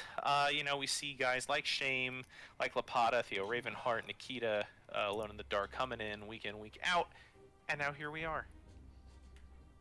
Vitality booster early on 4 people. Wow. Yeah, and that just goes to show these oft neglected tier 1 items are back in vogue now that they are 3 times as good. Man, like the fact that they got buffed so hard, right, for 3 times as good. Yeah, we see Vitality booster more than anything, but when I rock like early nights, I will throw in a headdress every now and then because you can't beat them with their damage reduction. Yeah, absolutely. I think that's good on really early tanky comps. Even like, you know, I said last round that early warriors, like early warrior 1, is a very effective early game comp, and having that health regen, or like, you know, having that health regen on like a healer comp for like shamans or something, just super good with all that early healing. Can be. But early on, so far, it's well, Mr. Lightway is actually on a 2 streak with just some random nonsense. But we do have 1 shaman. We already have a poisoner in Nikita. Picked up all 3 poison with a Kaya on that Quap. Wow. Yeah, that might be a strong start. That might be the start. Yeah, of champions right there. There's our first 2 stars, both from our open forters. Okay. Well, they're not open forters, but they're like no alliances. But Shame and Alone in the Dark with the rerolls, they had a lot of units on their benches. It's a 2-star PA. We haven't seen much assassin play here. Certainly not a lot of PAs outside of what, Pervac, round 2 or round 3. Yep, Pervac with Lightway had a 3 assassin that game, but yeah, Pervac is the only one that's gone full 6 in our observable games. Yeah, just, yeah. Okay, blood. Yeah, I called it. Nice. Screamed so loud in Pudge's face, he died, Jester. Man. Like, devastating stuff. When Phantom Assassin crits, it's just so devastating. I had a round 3 2-star Phantom Assassin crit me 3 times once. Oh. It's like, what do you do against that? You can't even be mad, because it's just all probability. 2-star Vengeful will take out an Enchantress. Not very enchanting, I guess. More vengeful than anything. Possible Knights for Alone in the Dark, looking at his bench. It's not like a heavy commit, but it's the most knights I've seen out of anyone so far. Yeah, I mean that's what 3 out of 4 of your core knights start. Maybe swap out swap in a dazzler or something. But you see some dazzles being picked up by our poison players. Speaking of, we'll head up to Nikita, who is not poisoning right now. In fact, actually swapped into healing with the shaman. Yeah, really like this pickup. This tree is probably not going to cast their spell this round because that anti-mage, unless they can take care of him. And you can get I don't this know. healing. That's a lot of healing from the dog and from... The Enchantress healing is rather intense. Yeah, plus you get that adjacency bonus from just standing next to the summon with Tree and Protector's Shaman ability. Gives you old scrappy buffs with that armor and that HP regen. The Shaman Alliance creature gives allied units regen. Nice. And armor. Yeah. Paladin Sword is an option here for Nikita if they're going to stick with healer. But no. It's a tough one, though, and I do not fault them for going this Blink Dagger because, like, committing super hard into a healing-based build kind of pigeonholes you into doing, like, a Shaman, Summoner, Troll sort of thing, and that can kind of backfire. We've seen, in that last lobby, 3... everybody with like coherent builds. I'm not counting the person who came in 8th, but everybody who had like sort of coherent builds ended up filling out that Ravenheart 7th through 5th. Ravenheart definitely lagged or something right there. They picked up triple 2-stars and overflowed, unfortunately. So the 2-star Enchantress is on bench. Oh man, maybe it was intentional. I don't know. Didn't look intentional. I think that's a Pangolier quote from Dota 2, right? Was that intentional? It looked intentional. I mean, I don't play Dota 2, so I'll defer to you on this one. There. A happy coincidence then. Yeah. He still wins, strange. But I was going to showcase that they have triple 2-stars, but got overflowed. Wow, look at all that overflow happening. Holy moly. Just bought the entire shop out right there. Doing some blacklisting. 2-star Dazzle, 2-star Magnus. Nirvana up to that Poisoner Brute. Definitely not using the Enchantress. Okay. Oh, no. There it is. Threw it in at the end. Oh, and the Heaven's Halberd. So Lapa just picked up double 2-stars, I think. Yeah, has that anti-mage in that Magnus. Keeping you up, eh? Yeah, it's riveting stuff. That's 6 anti-mage, by the way. Oh, for who? For Lapa. Wow. They got a 2-star on board and on bench. Hiding back there. Not bad at all. That little target dummy is like, hit me! Hit me! Can they taunt the Spirit Breaker on the way? Oh, well, it won't matter. To a unit. I am not sure, and I'm also unsure if that actually will stop the charge. Like, I know in Dota 2 it does, but I mean this is a completely different set of logic. 2-star Bristle. Okay. 2-star Bristle. I mean, this could be a 6 Savage. Okay, I wouldn't say no to 6 Savage. We haven't seen. I mean, we've definitely doesn't have a place here. It seems. Yeah, I think we saw it once today. It was in that sort of it might have been round 1. We saw 4 Savage. Okay. 4 Savage, Shaman, Troll. Remember? And has not been getting people over the finish line either way. Not really, no. It's been, so far, a polarization between Mage and Hunter. Yeah.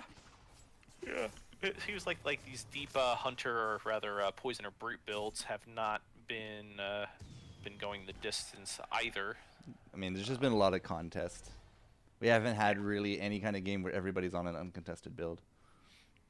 Speaking of, look at the bottom 3 right now. Yeah, didn't we see a night comp? Couple Group B, back? but we didn't watch the game, right? Oh, right, yeah. Look at the bottom 3. Yeah, just everyone, like you said, holding hands on their way down. Morel, Fate, Alone in the Dark, and Lightway. Lightway's the only one in the top 4 of those, so, kinda gotta evaluate right now if this is the path you want to be walking. Yeah, or if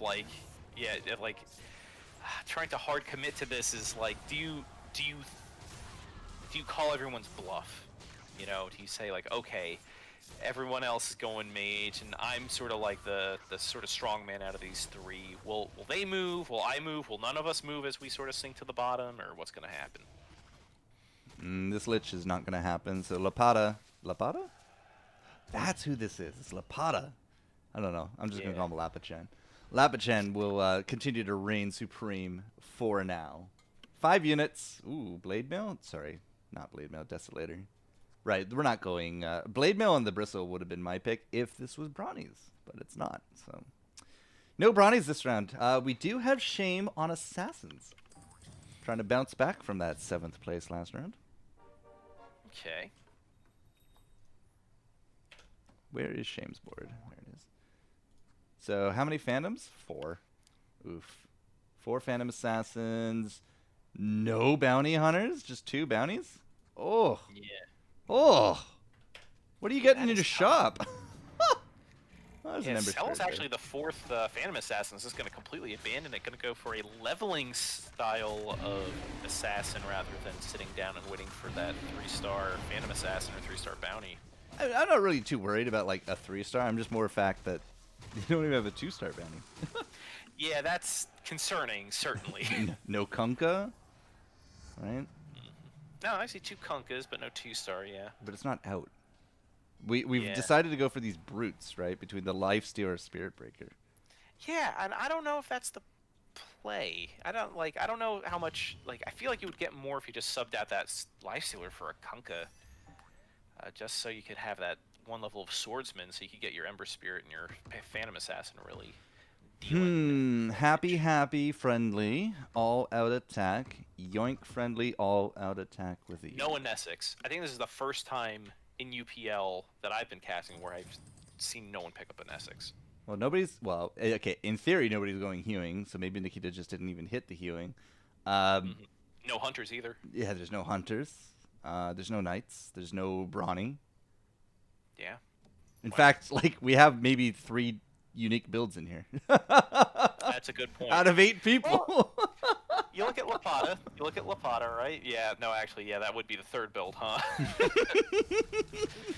Jeez. Poisoner, Brute, Wow. Poisoner, Brute, Mage. Yeah, I mean, the Mage's stack in the bottom 3 is kind of a damning sort of thing, particularly because we saw how good Mage has been working out in previous rounds. You know, Nikita's been showing, the strength of that alliance and those builds quite well, and of course he's not with us here and did not make it past the first round of cuts, but D10 kind of got into the playoffs off of the back of just running for those Mage Spirit builds. I'm So super surprised Shame won that, to be honest.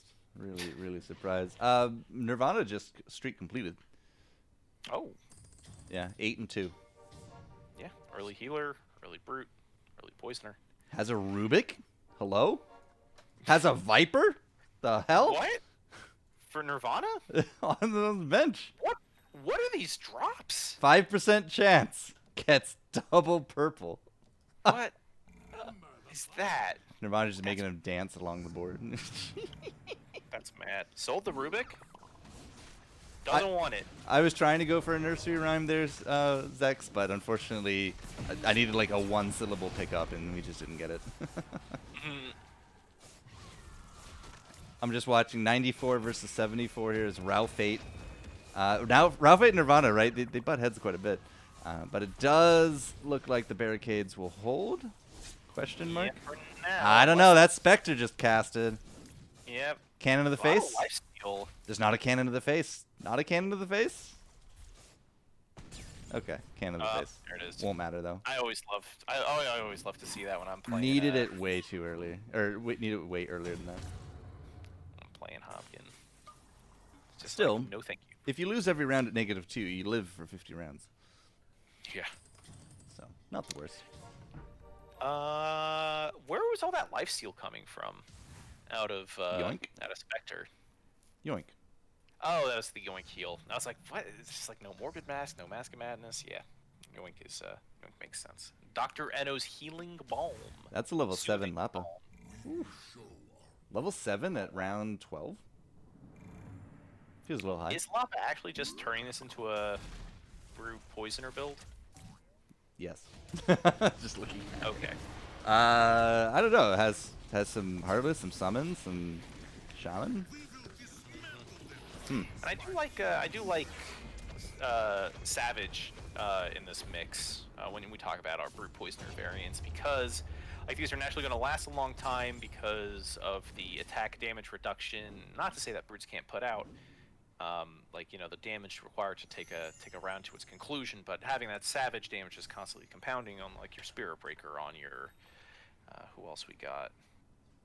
What if I clicked on Lapata before I started mouthing off? On your Spirit Breaker, on your Bristleback, on your Magnus, on your Lycan. Like, you know, that's really it's really good stuff. That's a good sustained damage source.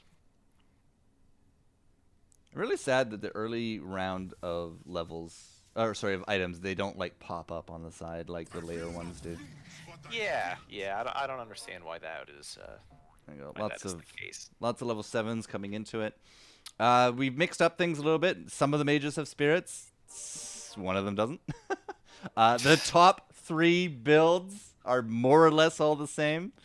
And then Ravenheart. Yeah. I mean, we talk about Shame, right? And Shame, yeah. Shame with the assassins. But Shame's out here making it work. Somewhat. Maybe. Doesn't even have Vitality Booster on board. Has 3 items and not using one of them. Shameful. Where's my bell? Ding! Shame. Ding! Shame. Yeah, has a Templar Assassin out and about. It just died, but Shame definitely has some purples. Okay. Coming in kind of early. Still loses. That's fine. -4. But yeah, Poisoner, Brute, Savage. Poisoner, Brute, Savage, Shaman, Healers. Savage, Brute, Poisoner, Troll. Assassins. With a Summoner. What? 5 Poison Brutes! And 3 Mages. Wow. That's our final lobby today. Guys, for sure. There are other builds. Where are my knights? Where are my brawny players? You know. Where's my hunters? Where's my hunters? Hunters can win. We saw it today. Hunters can win. Warrior hunters can win. Oh my goodness. Not this lobby though, because they're just not here. So how does assassins cannot beat Poison or Brute? I don't think. No, I don't. But how do think they so. do against mages? We shall see. When they don't get triangled to death. Yeah, yeah. You just whiff everything. It doesn't look good. Yeah, it's looking poor. That Spirit Breaker in the corner is out of luck. So, NRLL, right? So Nirvana is first right now, and 89 health, so it's looking good. Ralphate, 68 health, a little less. Lightway is 46. That's not looking good. And then Lapata, 94. So like 3 of our 4, top 4 placements are still in the top half. Mr. Lightway, unfortunately, is just trailing everyone. Indeed, yeah, and like the spirit, or rather our mage builds, have all continued their convergence towards the same end game with God. spirits are now active for all 3. And there are no 3 stars in sight. Everybody is level 7. Yeah. Theo actually opting to throw a level of Scaled into their mix. I think that's a really good call. With Instead 3 of 7 mages. opponents. Yeah. Yeah. 3 of them are mage, so like that magic resistance. Is it? Do you think the end game will be 4 scaled for most of these guys? Depends how far the mages go, right? I mean, a lot of those scaled units are very high up there. You got your. I mean, scaled is still good against not mages, right? It's good against every not physical ability. Yeah. Like, everybody's got. Like poison. Poison's physical. Don't ruin this for me, okay? It didn't used to be. That's why Viper was so good in those mage comps, man. Those dragon mage comps just float to the back line when they were still like a dragon assassin, just like another toxin everyone to death. It was great. Where do you even go if you're Shame right here, right? You got your 3 assassin, 3 swordsmen. You've splashed into Brute and Poison. But, like, where do you go? You have maybe 2 units left that you can buy? What do you make out of 2 more units? Yeah, it's, I don't know. I think, honestly, at this point, you kind of hop up to 8 and then hope you hit your rather hit your 6th assassin, be it either a void or the elusive bounty hunter, which they do not have. Well, there's no such thing as an assassin hat, so you'd have to drop one of the other alliances for 6 assassin. Right. I would probably keep poison, or rather, no. I would probably keep. See, hard, right? There's no real answer here. Yeah, I'd drop the brutes. Like, I don't know. The like, 2 brutes. Yeah, you'd lose some front line.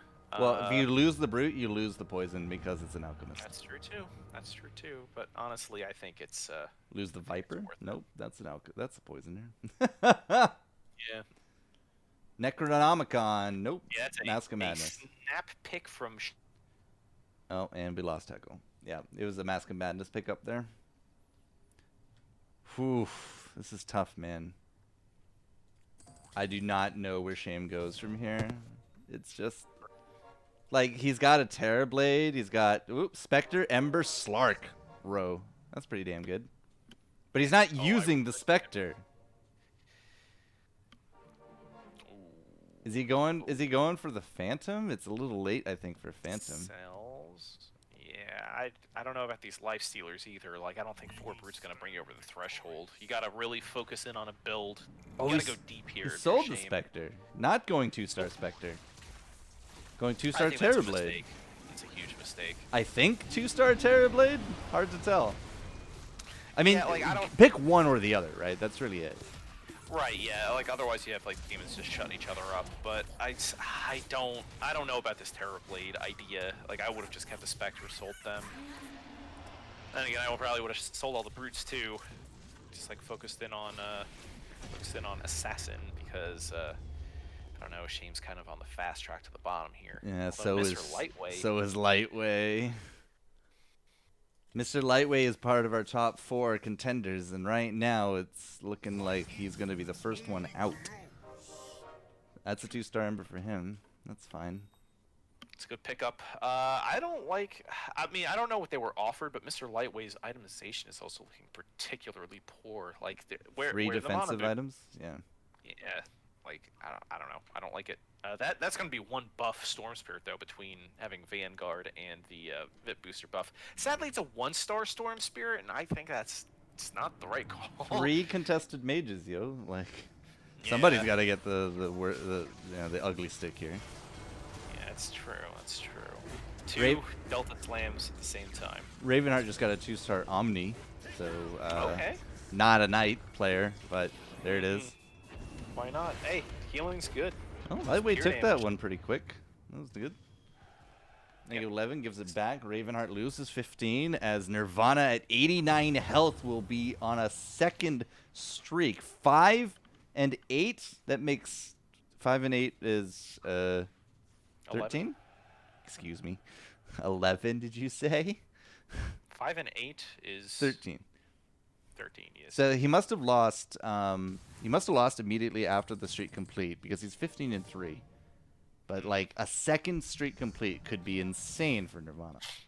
Well, it pops up to 8. This whole lobby is just leveling. But Nirvana's the one who's hit a 3-star. Just kind of stumbled into this lifestealer. When did that happen? Just now?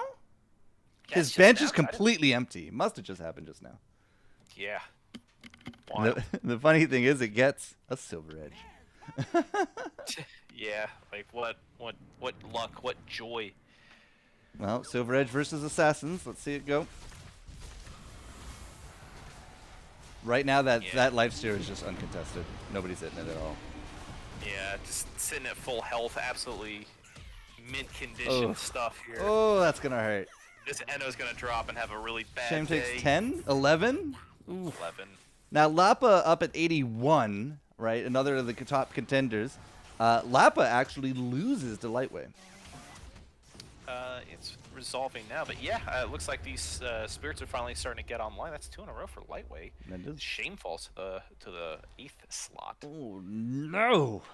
Is this Mages Rising here? Well, 2 of them are. Ralph Fate's up into the middle of the bracket now, and Alone of the Dark is trailing, but still up there.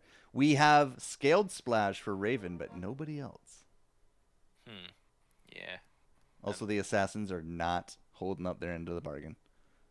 Yeah, Shame is Shame it has to do something drastic here soon, whether it be leveling or committing to something one way or another. Did end up selling those Terror Blades like I had suggested. So they sold Spectre and Terrorblade for what? I don't know, just for bench space. Shames has For no extra. money, Oh man, that's really bad. and he didn't put it That's- into leveling. Yeah, was rolling down for something, but what ends up? Must have been gets the like, Ember what, Spirit, because they have 6 Embers. 6 embers, 5 5 Slarks, 2 5 TAs. It's got a 3-star on the board too, but again, this is not helping. They are in serious risk here, just falling out of this final round. And Oh, that's only... Oh, yeah, that is 4 Slarks. Slark's not even in. yeah, see, this is what I'm talking about, man. Like, I just don't think these brutes are doing anything. Just play your The studs. Poisoner Brutes forces the Slark out, and there's no money left for Shame to level up. So Yeah. things have gone from bad to worse. A few Black King bars, a Mask of Madness, a Battle Fury, but it's a Battle Fury. Yep. Now we already have a demon on board, right? Like this Wristful actually might even be hurting him more than helping. I would probably put that Theo on with the Sun. 3-star Slark. Okay. What? That Hello? that is. I don't even know what that is, dude. The if I'm scaled was Shame, I'm- Slark. If I'm Shame, I'm shutting my laptop. I'm taking a walk. I'm, like, Oh. sitting down. Oh, It's God. Lightweight versus Shame. Battle of the 12s. Yeah, dumpster fight here. Might see a kill. Both of these guys are hurting. Both of these guys have been contested in some ways more than others. Tortured, These more three- like. Yeah, I cannot believe. Like, I'm so mad. I'm That's like it. mad for Shame here. About Shame- that Slark. Shame goes from 1st to 7th, and then is on the verge of actually just staying down at 7th, if not 8th place total. Oh man, that is super sad. That super is sad to see that the is. back half of this And one. Raven still loses, by the way. Streak complete. Nirvana, the all-seeing god. 89 health after 21 rounds with a double streak complete. Nirvana is in extremely good position to take this whole thing because he's part of NRLL, right? Yep. He's the N Yeah. of NRL. Indeed. Yeah. First place right now by a point. And Oh, Raven that's, Raven brainwormed a little, but he got it. Yeah. Got the Terrorblade. Phew. You should probably put the Black King, yeah, put the Black King on the Terrorblade, yeah. Yeah. Wow, that is a huge pickup. You know, I might have actually put the Brute hat on What is Slark. Shame doing? Well, losing because they went up against Nirvana, but Shame sold everything. yeah, that's a rage sell, I think. Oh yeah, 100% rage sell. Yeah, after that 3-star Slark, it's just like get me out of this Didn't game. sell at all though. Yeah, still has that Okay, Ravenheart wins. -8. There goes Shame. Lobby is First so out. fucking contested. You're right, Furbu. Yeah. Completely right. Furubu hitting it on nail on the So head there. we're 3 assassin now in for Ravenheart, Yeah, this is like a kind of Highlander situation. There can only be one person going. and they're only assassin 4 at any brute time. because of the hats. He has double Okay. fedora. Okay, could use some more levels. Could use some more stars on the board with that fedora. But would you Emperor not Spirit. switch the fedora from Queen of Pain over to Slark? I kind of like the survivability on Slark just so we can Hulk out and get buff. But Yeah, but like the brute damage buff on this guy would be insane, wouldn't it? yeah, and it's not like he's gonna. Oh, be... lightweight hits Losing that. Ravenheart. NRLL, the first L might be taking the L right here. 7th Yeah. place could happen, but they're fighting back. But nope, the Slark in the back says no. That is it. Like doing Slark things. Lightweight jumps down to like the 7th or 6th territory from the top 4. Yeah, that is sad to see. The contest is so real. That's 1 mage out, by the way. Yep. All right. Yeah. I mean, that just improves the station of Alone in the Dark and of Ralphate. Ralphate has, at some juncture, found themselves a Dragon Knight and a 2-star Tidehunter with Refresher Orb. So not bad. I mean, this worked out great from the last time. Yeah. Lightweight ends with 34 points, which I don't even think hit the top person, Nirvana. That Anyway. ties Nirvana's current point. Yeah, total. but so Nirvana obviously looking a lot better than that. Shaman's game with 30. Feels bad. Yep. All right, I got Lone in the Dark up on the screen. 3 Spirit, 3 Mage, 2 Humans with double cloaks? What happened here? Double Stonehold cloaks? Okay. I mean, Storm Spirit is your sort of breadwinner when it comes to kills, right? So In makes sense to theory. put that on them. Oh, they're not going to In beat theory. that 3-star Lifestealer. Not a chance. Yeah, 3 kind of hard counters this whole comp, huh? And in a lobby where almost half of them are all just like, all right, come at me, bro. 3 Storm Spirits couldn't hit 1 Lifestealer. You hate to see it. Chomp, chomp, chomp. Oh, the stolen sheep stick too from that Edo. Oh. Yikes. Oh, that was painful. Quick and easy at 9. Okay, page. 21 kill Storm Spirit, 10 kill Storm Spirit, 2 lot of kill kills. Storm Spirit. Are we going? Wait, are we going for Void? He locked the Templar Assassins. We're going for Void. Okay. Alone in the Dark is going Void right here, right now. Okay. Does this make sense? I don't know if it's I right guess now, but that's what he's going. I guess that wouldn't. That void damage doesn't get reduced by Brute, so maybe that is a play. Yeah, Void- they did it. 3 Assassin, 3 Alright. Void. Okay. I meant to bring up like a round or two ago about how we just never see the Void Alliance anymore. now Oh that, yeah, it's not a thing. things have like shifted around with like assassins and stuff and. 3-star boy. putt. All right. As we get late into this final lobby, things are starting to get very, very spicy here. Oh man, 3-star Shadow Shaman? Okay. I can dig that. Well, Alone in the Dark is going to have to dig his own grave. Negative man. 12 puts him at 6. We've got to see the Void Alliance for one glorious round of failure. It sucked. Was not enough. Was 3 not- stars Not now. the play. This is not the fighting game. All right, Nirvana is streaking again. Will continue to Yep. streak and hits for 10 on top of Lapata. So, of the NRLL, Mr. Lightweight is out. Ralphate is down. Lapata is down. And Nervin is looking way up right now with Heckle. Yeah, looking to smack this one home in glorious fashion. Although Lapata has gotten that 2-star Medusa with the Desolator. That's a lot of damage. You know, but I was that- looking for the Medusa, and I did not realize she's the most powerful unit he owns. Yeah.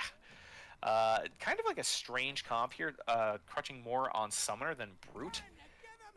But we'll see how it plays out. All right, well, we'll watch Lapata and Ravenheart with those 3 stars, right? So we'll have to see if the split shots even happen, but the split shots aren't even happening because she's shooting the Terrorblade, who's really just kind of shrugging it off right now. Yeah, BK beat up, morphed or metamorphed. Could ruin that Oh, Spectre if he really wants. Yeah, Ruined there's everything. the demon slaying spell for him. That Medusa was not spectacular right there. Its auto attack never once split because there was nobody else near the Terrorblade. Oh my god, that's heartbreaking stuff. Nirvana finally loses. That's the Whoa. 4th loss in 26 rounds for Nirvana, up against Nikita. Nikita with the 3-star Shadow Shaman and the 4 Brute because of Fedoras. Wow, that is something. Oh, It's- refresher. Yeah, they just put Refresher on Shadow Shaman. Yeah, that is a terrifying build. But can There's Lapata 4 pull out of Brute. It's an pull out of axe. his It's an tailspin? axe. That's refresher Lone Druid too for Lapata. Okay, Going up where against is... Nikita. Yep. So Nikita just beat Nirvana. Wow, yeah, that's a tough row to hoe. Let's see how this plays out. Spectre's Wards going 1, nuts in the Wards back. 2, lots of sheeps. The Spectres is 2 bear. Spectre's doing okay. 2 bears Back. versus 8 wards though. Yeah. Well, It's coming along. Okay, there's another ward opportunity here. Remember, you sheep the person you're warding. yep. Oh yeah. my god. That is game over for Lapata. That's so our 5th. second L And Ralphate's down to 2. Lost to Ravenheart, who's streaking. So, of the NROL, it looks like N will be the only one standing at the end of it, which means I don't think it matters what the rest of the game even ends off. Nobody will beat the N placement, I don't think. Unless Nirvana just kind of, like... Tanks? well, let's assume that Ralphate goes out here. Yeah. And some movement around here. I don't know if Ralphate leveled up, but did end up with 1 level of Dragon now. Wow, that that's... cadence. Oh, wow. 3-star Big pulls from Spectre? Ralphate. 3-star Spectre with a 3-star Lifestealer. And she has a Vanguard. Can it get better for Nirvana is the question. We're 100% getting a Spectre item this round from level 28, or round 28. Yeah, and this is the end So of that's it for Ralphate here. Ralphate. So again, I believe there was 6 points between 5th and 1st, and 2nd, 3rd, and 4th have all been knocked. Yep. So 9 points means 4th place or higher, which means no. I don't think Nirvana can mathematically lose now. Yeah, I think he's in. Like Nikita and Ravenheart didn't place high enough. Yep. They can at most tie, I think. And then Nirvana will win the tiebreaker. I think. I could be wrong, but that's what it... Did we not get an offensive item for Spectre? Vanguard is offensive before God. When you could be picking better stuff, certainly. Apparently Ravenheart can actually win, according to Zex. Okay. Well, they are streaking now. They are so streaking very hard, yeah. The talent is not quite yet dead and buried, particularly with that 3-star Slug and that 3-star Terrorblade. Well, we'll find out right here, right? This is it. Yep. Both of them can actually still win. Yeah, I mean, hey, if you can beat Nirvana, you can probably beat Theo, right? Or you can probably beat Nikita. But Nirvana needs to go 3rd. Yes, that is how it would win. But Raven's about to get ejected out of the game, Zex. That's a lot of damage. That is a lot of damage. Oh boy. How about it's me? decision time for Theo. Lightweight's not happening, bro. I'm sorry. It's just not happening. Dang. Yeah, that is. Raven got rolled over. Hello, Nikita. Can win. Nikita That's a big pickup. with the Radiance Omni Knight. 3 stars. Yeah, Put a there's refresher on him. Nikita has some really big damage potential. And survivability. You know, that heals not nothing. I still think you put the refresher on the Shadow Shaman, though. Over the Omni those Knight. forts are just too good. And the sheep. Wait, is that a blink axe? What's the point of that? Have you played Dota 2? Just blink in the back. Oh, I say again, what's the point of that? Oh, that was actually super big because it did distract the Spectres for a little bit. There's so many snakes I can't actually follow what's going on. Snaky boys. Oh, we stole the Radiance. Stole the Radiance right from out the under them.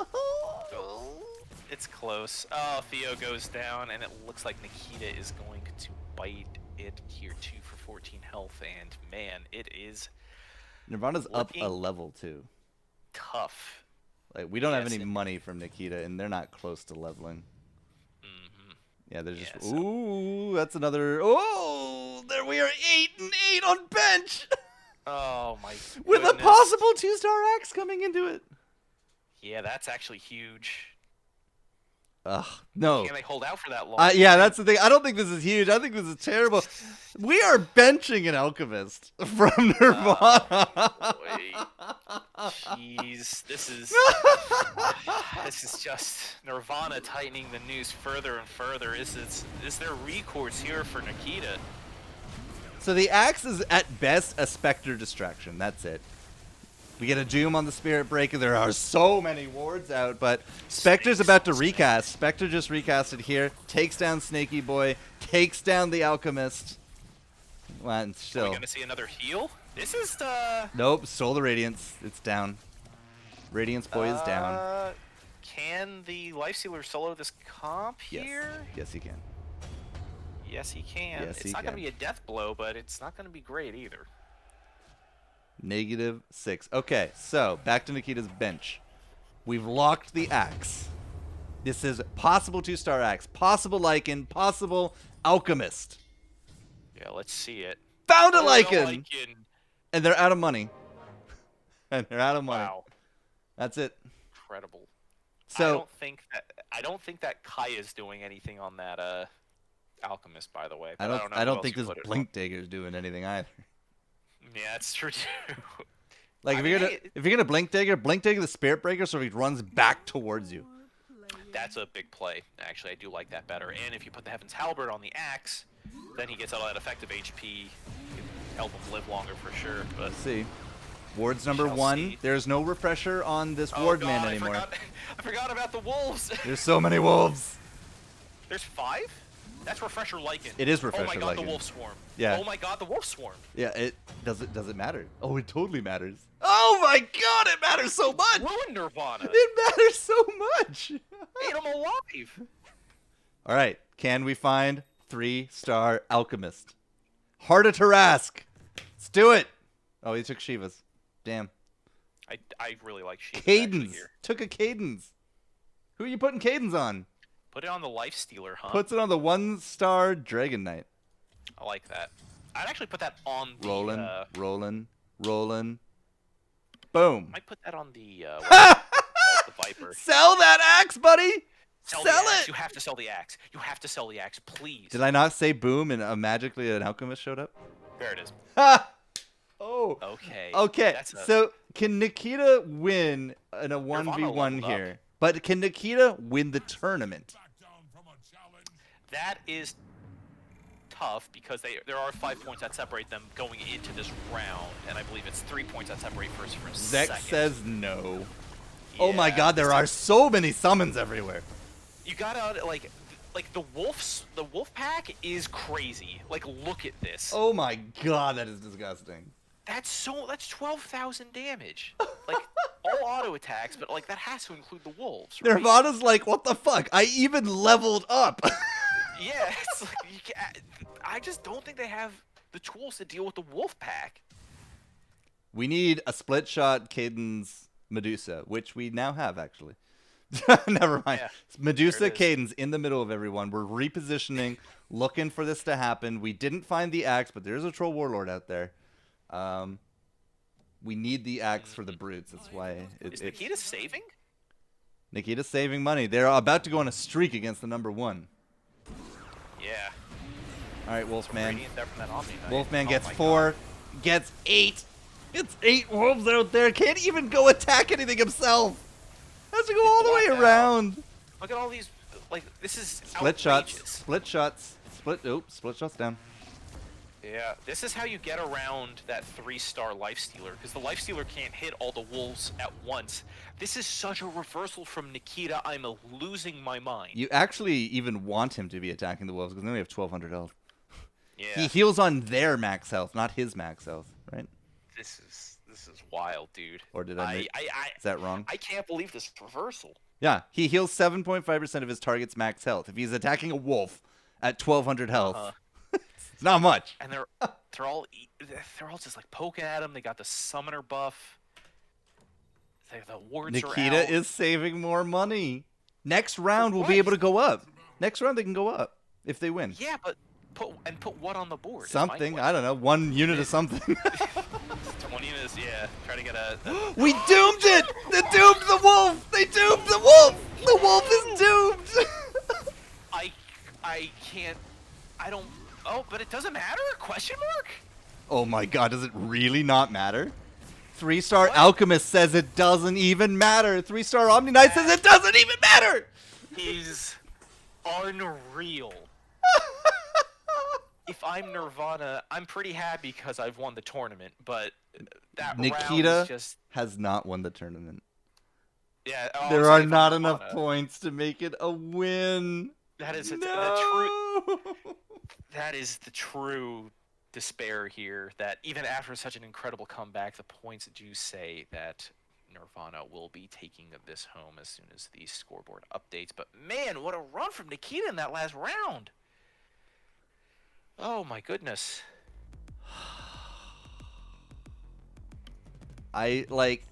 Never have I seen somebody fight so hard to not get first place. Yeah, that is... I mean, You always go into a lobby, you want to give your all, you want to give your best, and unfortunately the math just didn't work out. Nirvana held on for so many rounds, knocked out so many people, but in the end does take home the silver in the lobby, but takes home the gold for UPL Season 10. Congrats to Nirvana for taking home the gold. I feel like Nikita just took home gold in my heart. First, Yeah. third, fifth, first. What a bounce back. What a bounce back. But Nirvana, 2 points. 2 points is the deal breaker right there. Ralph takes home third. Will also go home with some cash in their pocket. And Ravenheart just misses it by 2 points as well. Unfortunate. Lightweight. Question in the... Yeah, Lightweight goes 1-7-1-7. Gotta admire that consistency. The emotional roller coaster of UPL right there. It does snake 6th place, though, Lightweight. Zlapata does edge you out. Speaking of emotional roller coaster, Jester, we do have a question in the chat. When is the next tournament? When is the next tournament? Heckle, I will let you relay this one.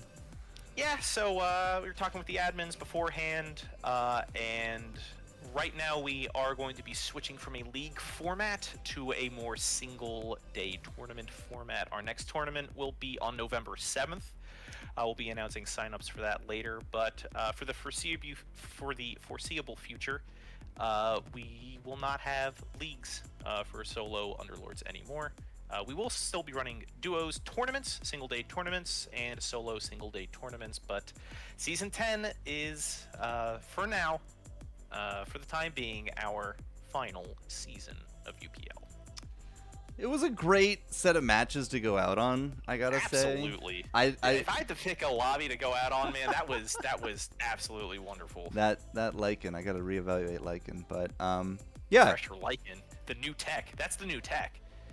I mean, when it comes down to it, though, guys, it's not really a secret that Underlords, burst out Season 1.5, not even Season 2, and we haven't heard anything in what 3.5 weeks.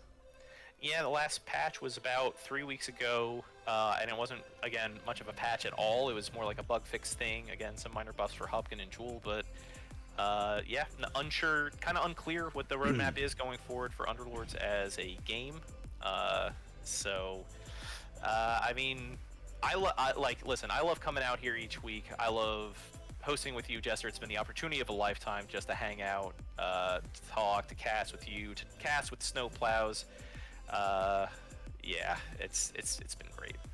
So, yeah, it's not really a very good kept secret at all, but if things change on the Valve side, sure. Yeah, we'll reevaluate, but it's a lot of work to put into this. Not only is it me and Heckle being the face and the voice, right? But we got our admins in the background, the players all have to wrangle, multiple languages, right? We have to get together, right? It's a lot of work, and if the game isn't flourishing, or if the stream isn't flourishing, or any combination of, right, you have to reevaluate where you're putting your money, and everything is funded by our admins out of their own pocket. We don't have sponsors. Right, Shout out to Zex again for putting together everything at the back end, for running it, for funding this thing. Incredible job, dude. It's been, again, just such a joy to be part of this. It's been great. So yes, we do appreciate everything that the community has done with us and everyone that shows up, and it really is a fun time, and we get to, feel really good about it. But unfortunately, wallets do need to stay full in this pandemic times. So unless something changes, yeah, that will be how it stands. And of course, if things do change, find our Discord, join the Discord, be in the loop. We have a lot of links out there. Find Twitch, Twitter, YouTube, right? You can find us out there. And yeah, you want to become a donor? You want to run your tournament, and we just do all the heavy lifting, but you pay out to the people. It's always a possibility. UPL Patreon. Maybe UPL OnlyFans. Now we're getting big brain. So. All right. Other games are a possibility. They've always been a possibility. We might come back to UPL. We might not. Who knows, right? So, yeah. Stay tuned. Keep your ear to the wall. November 7th is the next one. And, I mean, I'll be here. And speaking of which, I did bring this up a little earlier, but I now have Fridays free for the rest of the year, and I think I'm going to be taking that time to stream. So I might be streaming here on the official UPL channel, if not my personal Twitch, which will be twitch.tv/Dr. Heckle. So just follow both, be on the safe side. Follow UPL Esports. Follow Dr. Heckle on there. I'll be streaming probably under the UPL banner. Again, now that I got Fridays off, so that'll be fun, and I look forward to it. Then I guess it wouldn't be complete without throwing out my stuff. I don't do nearly as religious a streaming of Underlords as anyone else, so I'll just say thanks for all the community streams out there from all the community streamers, Pinty, Digi, Random Ann, Matt Jestik, as you said, is definitely one of the more popular content creators. These guys are keeping the scene going. I just stream my Final Fantasy Ultimate raids, which now that I've beaten my first Ultimate raid, I don't even know when my next stream is. So don't follow me. Go follow Hecko. Follow UPL. Get involved. Find us out there. Great work again, admins. Congratulations to the players. We will be in contact with your monies. And that will be a wrap for now. So, GG, well played, guys. Yeah. It's been great, man. Yeah, it's been an honor. So, till next time. I'm sure we're going to go raid someone. So, Zex, have at it. We'll see you guys when we see you. Take care. Peace.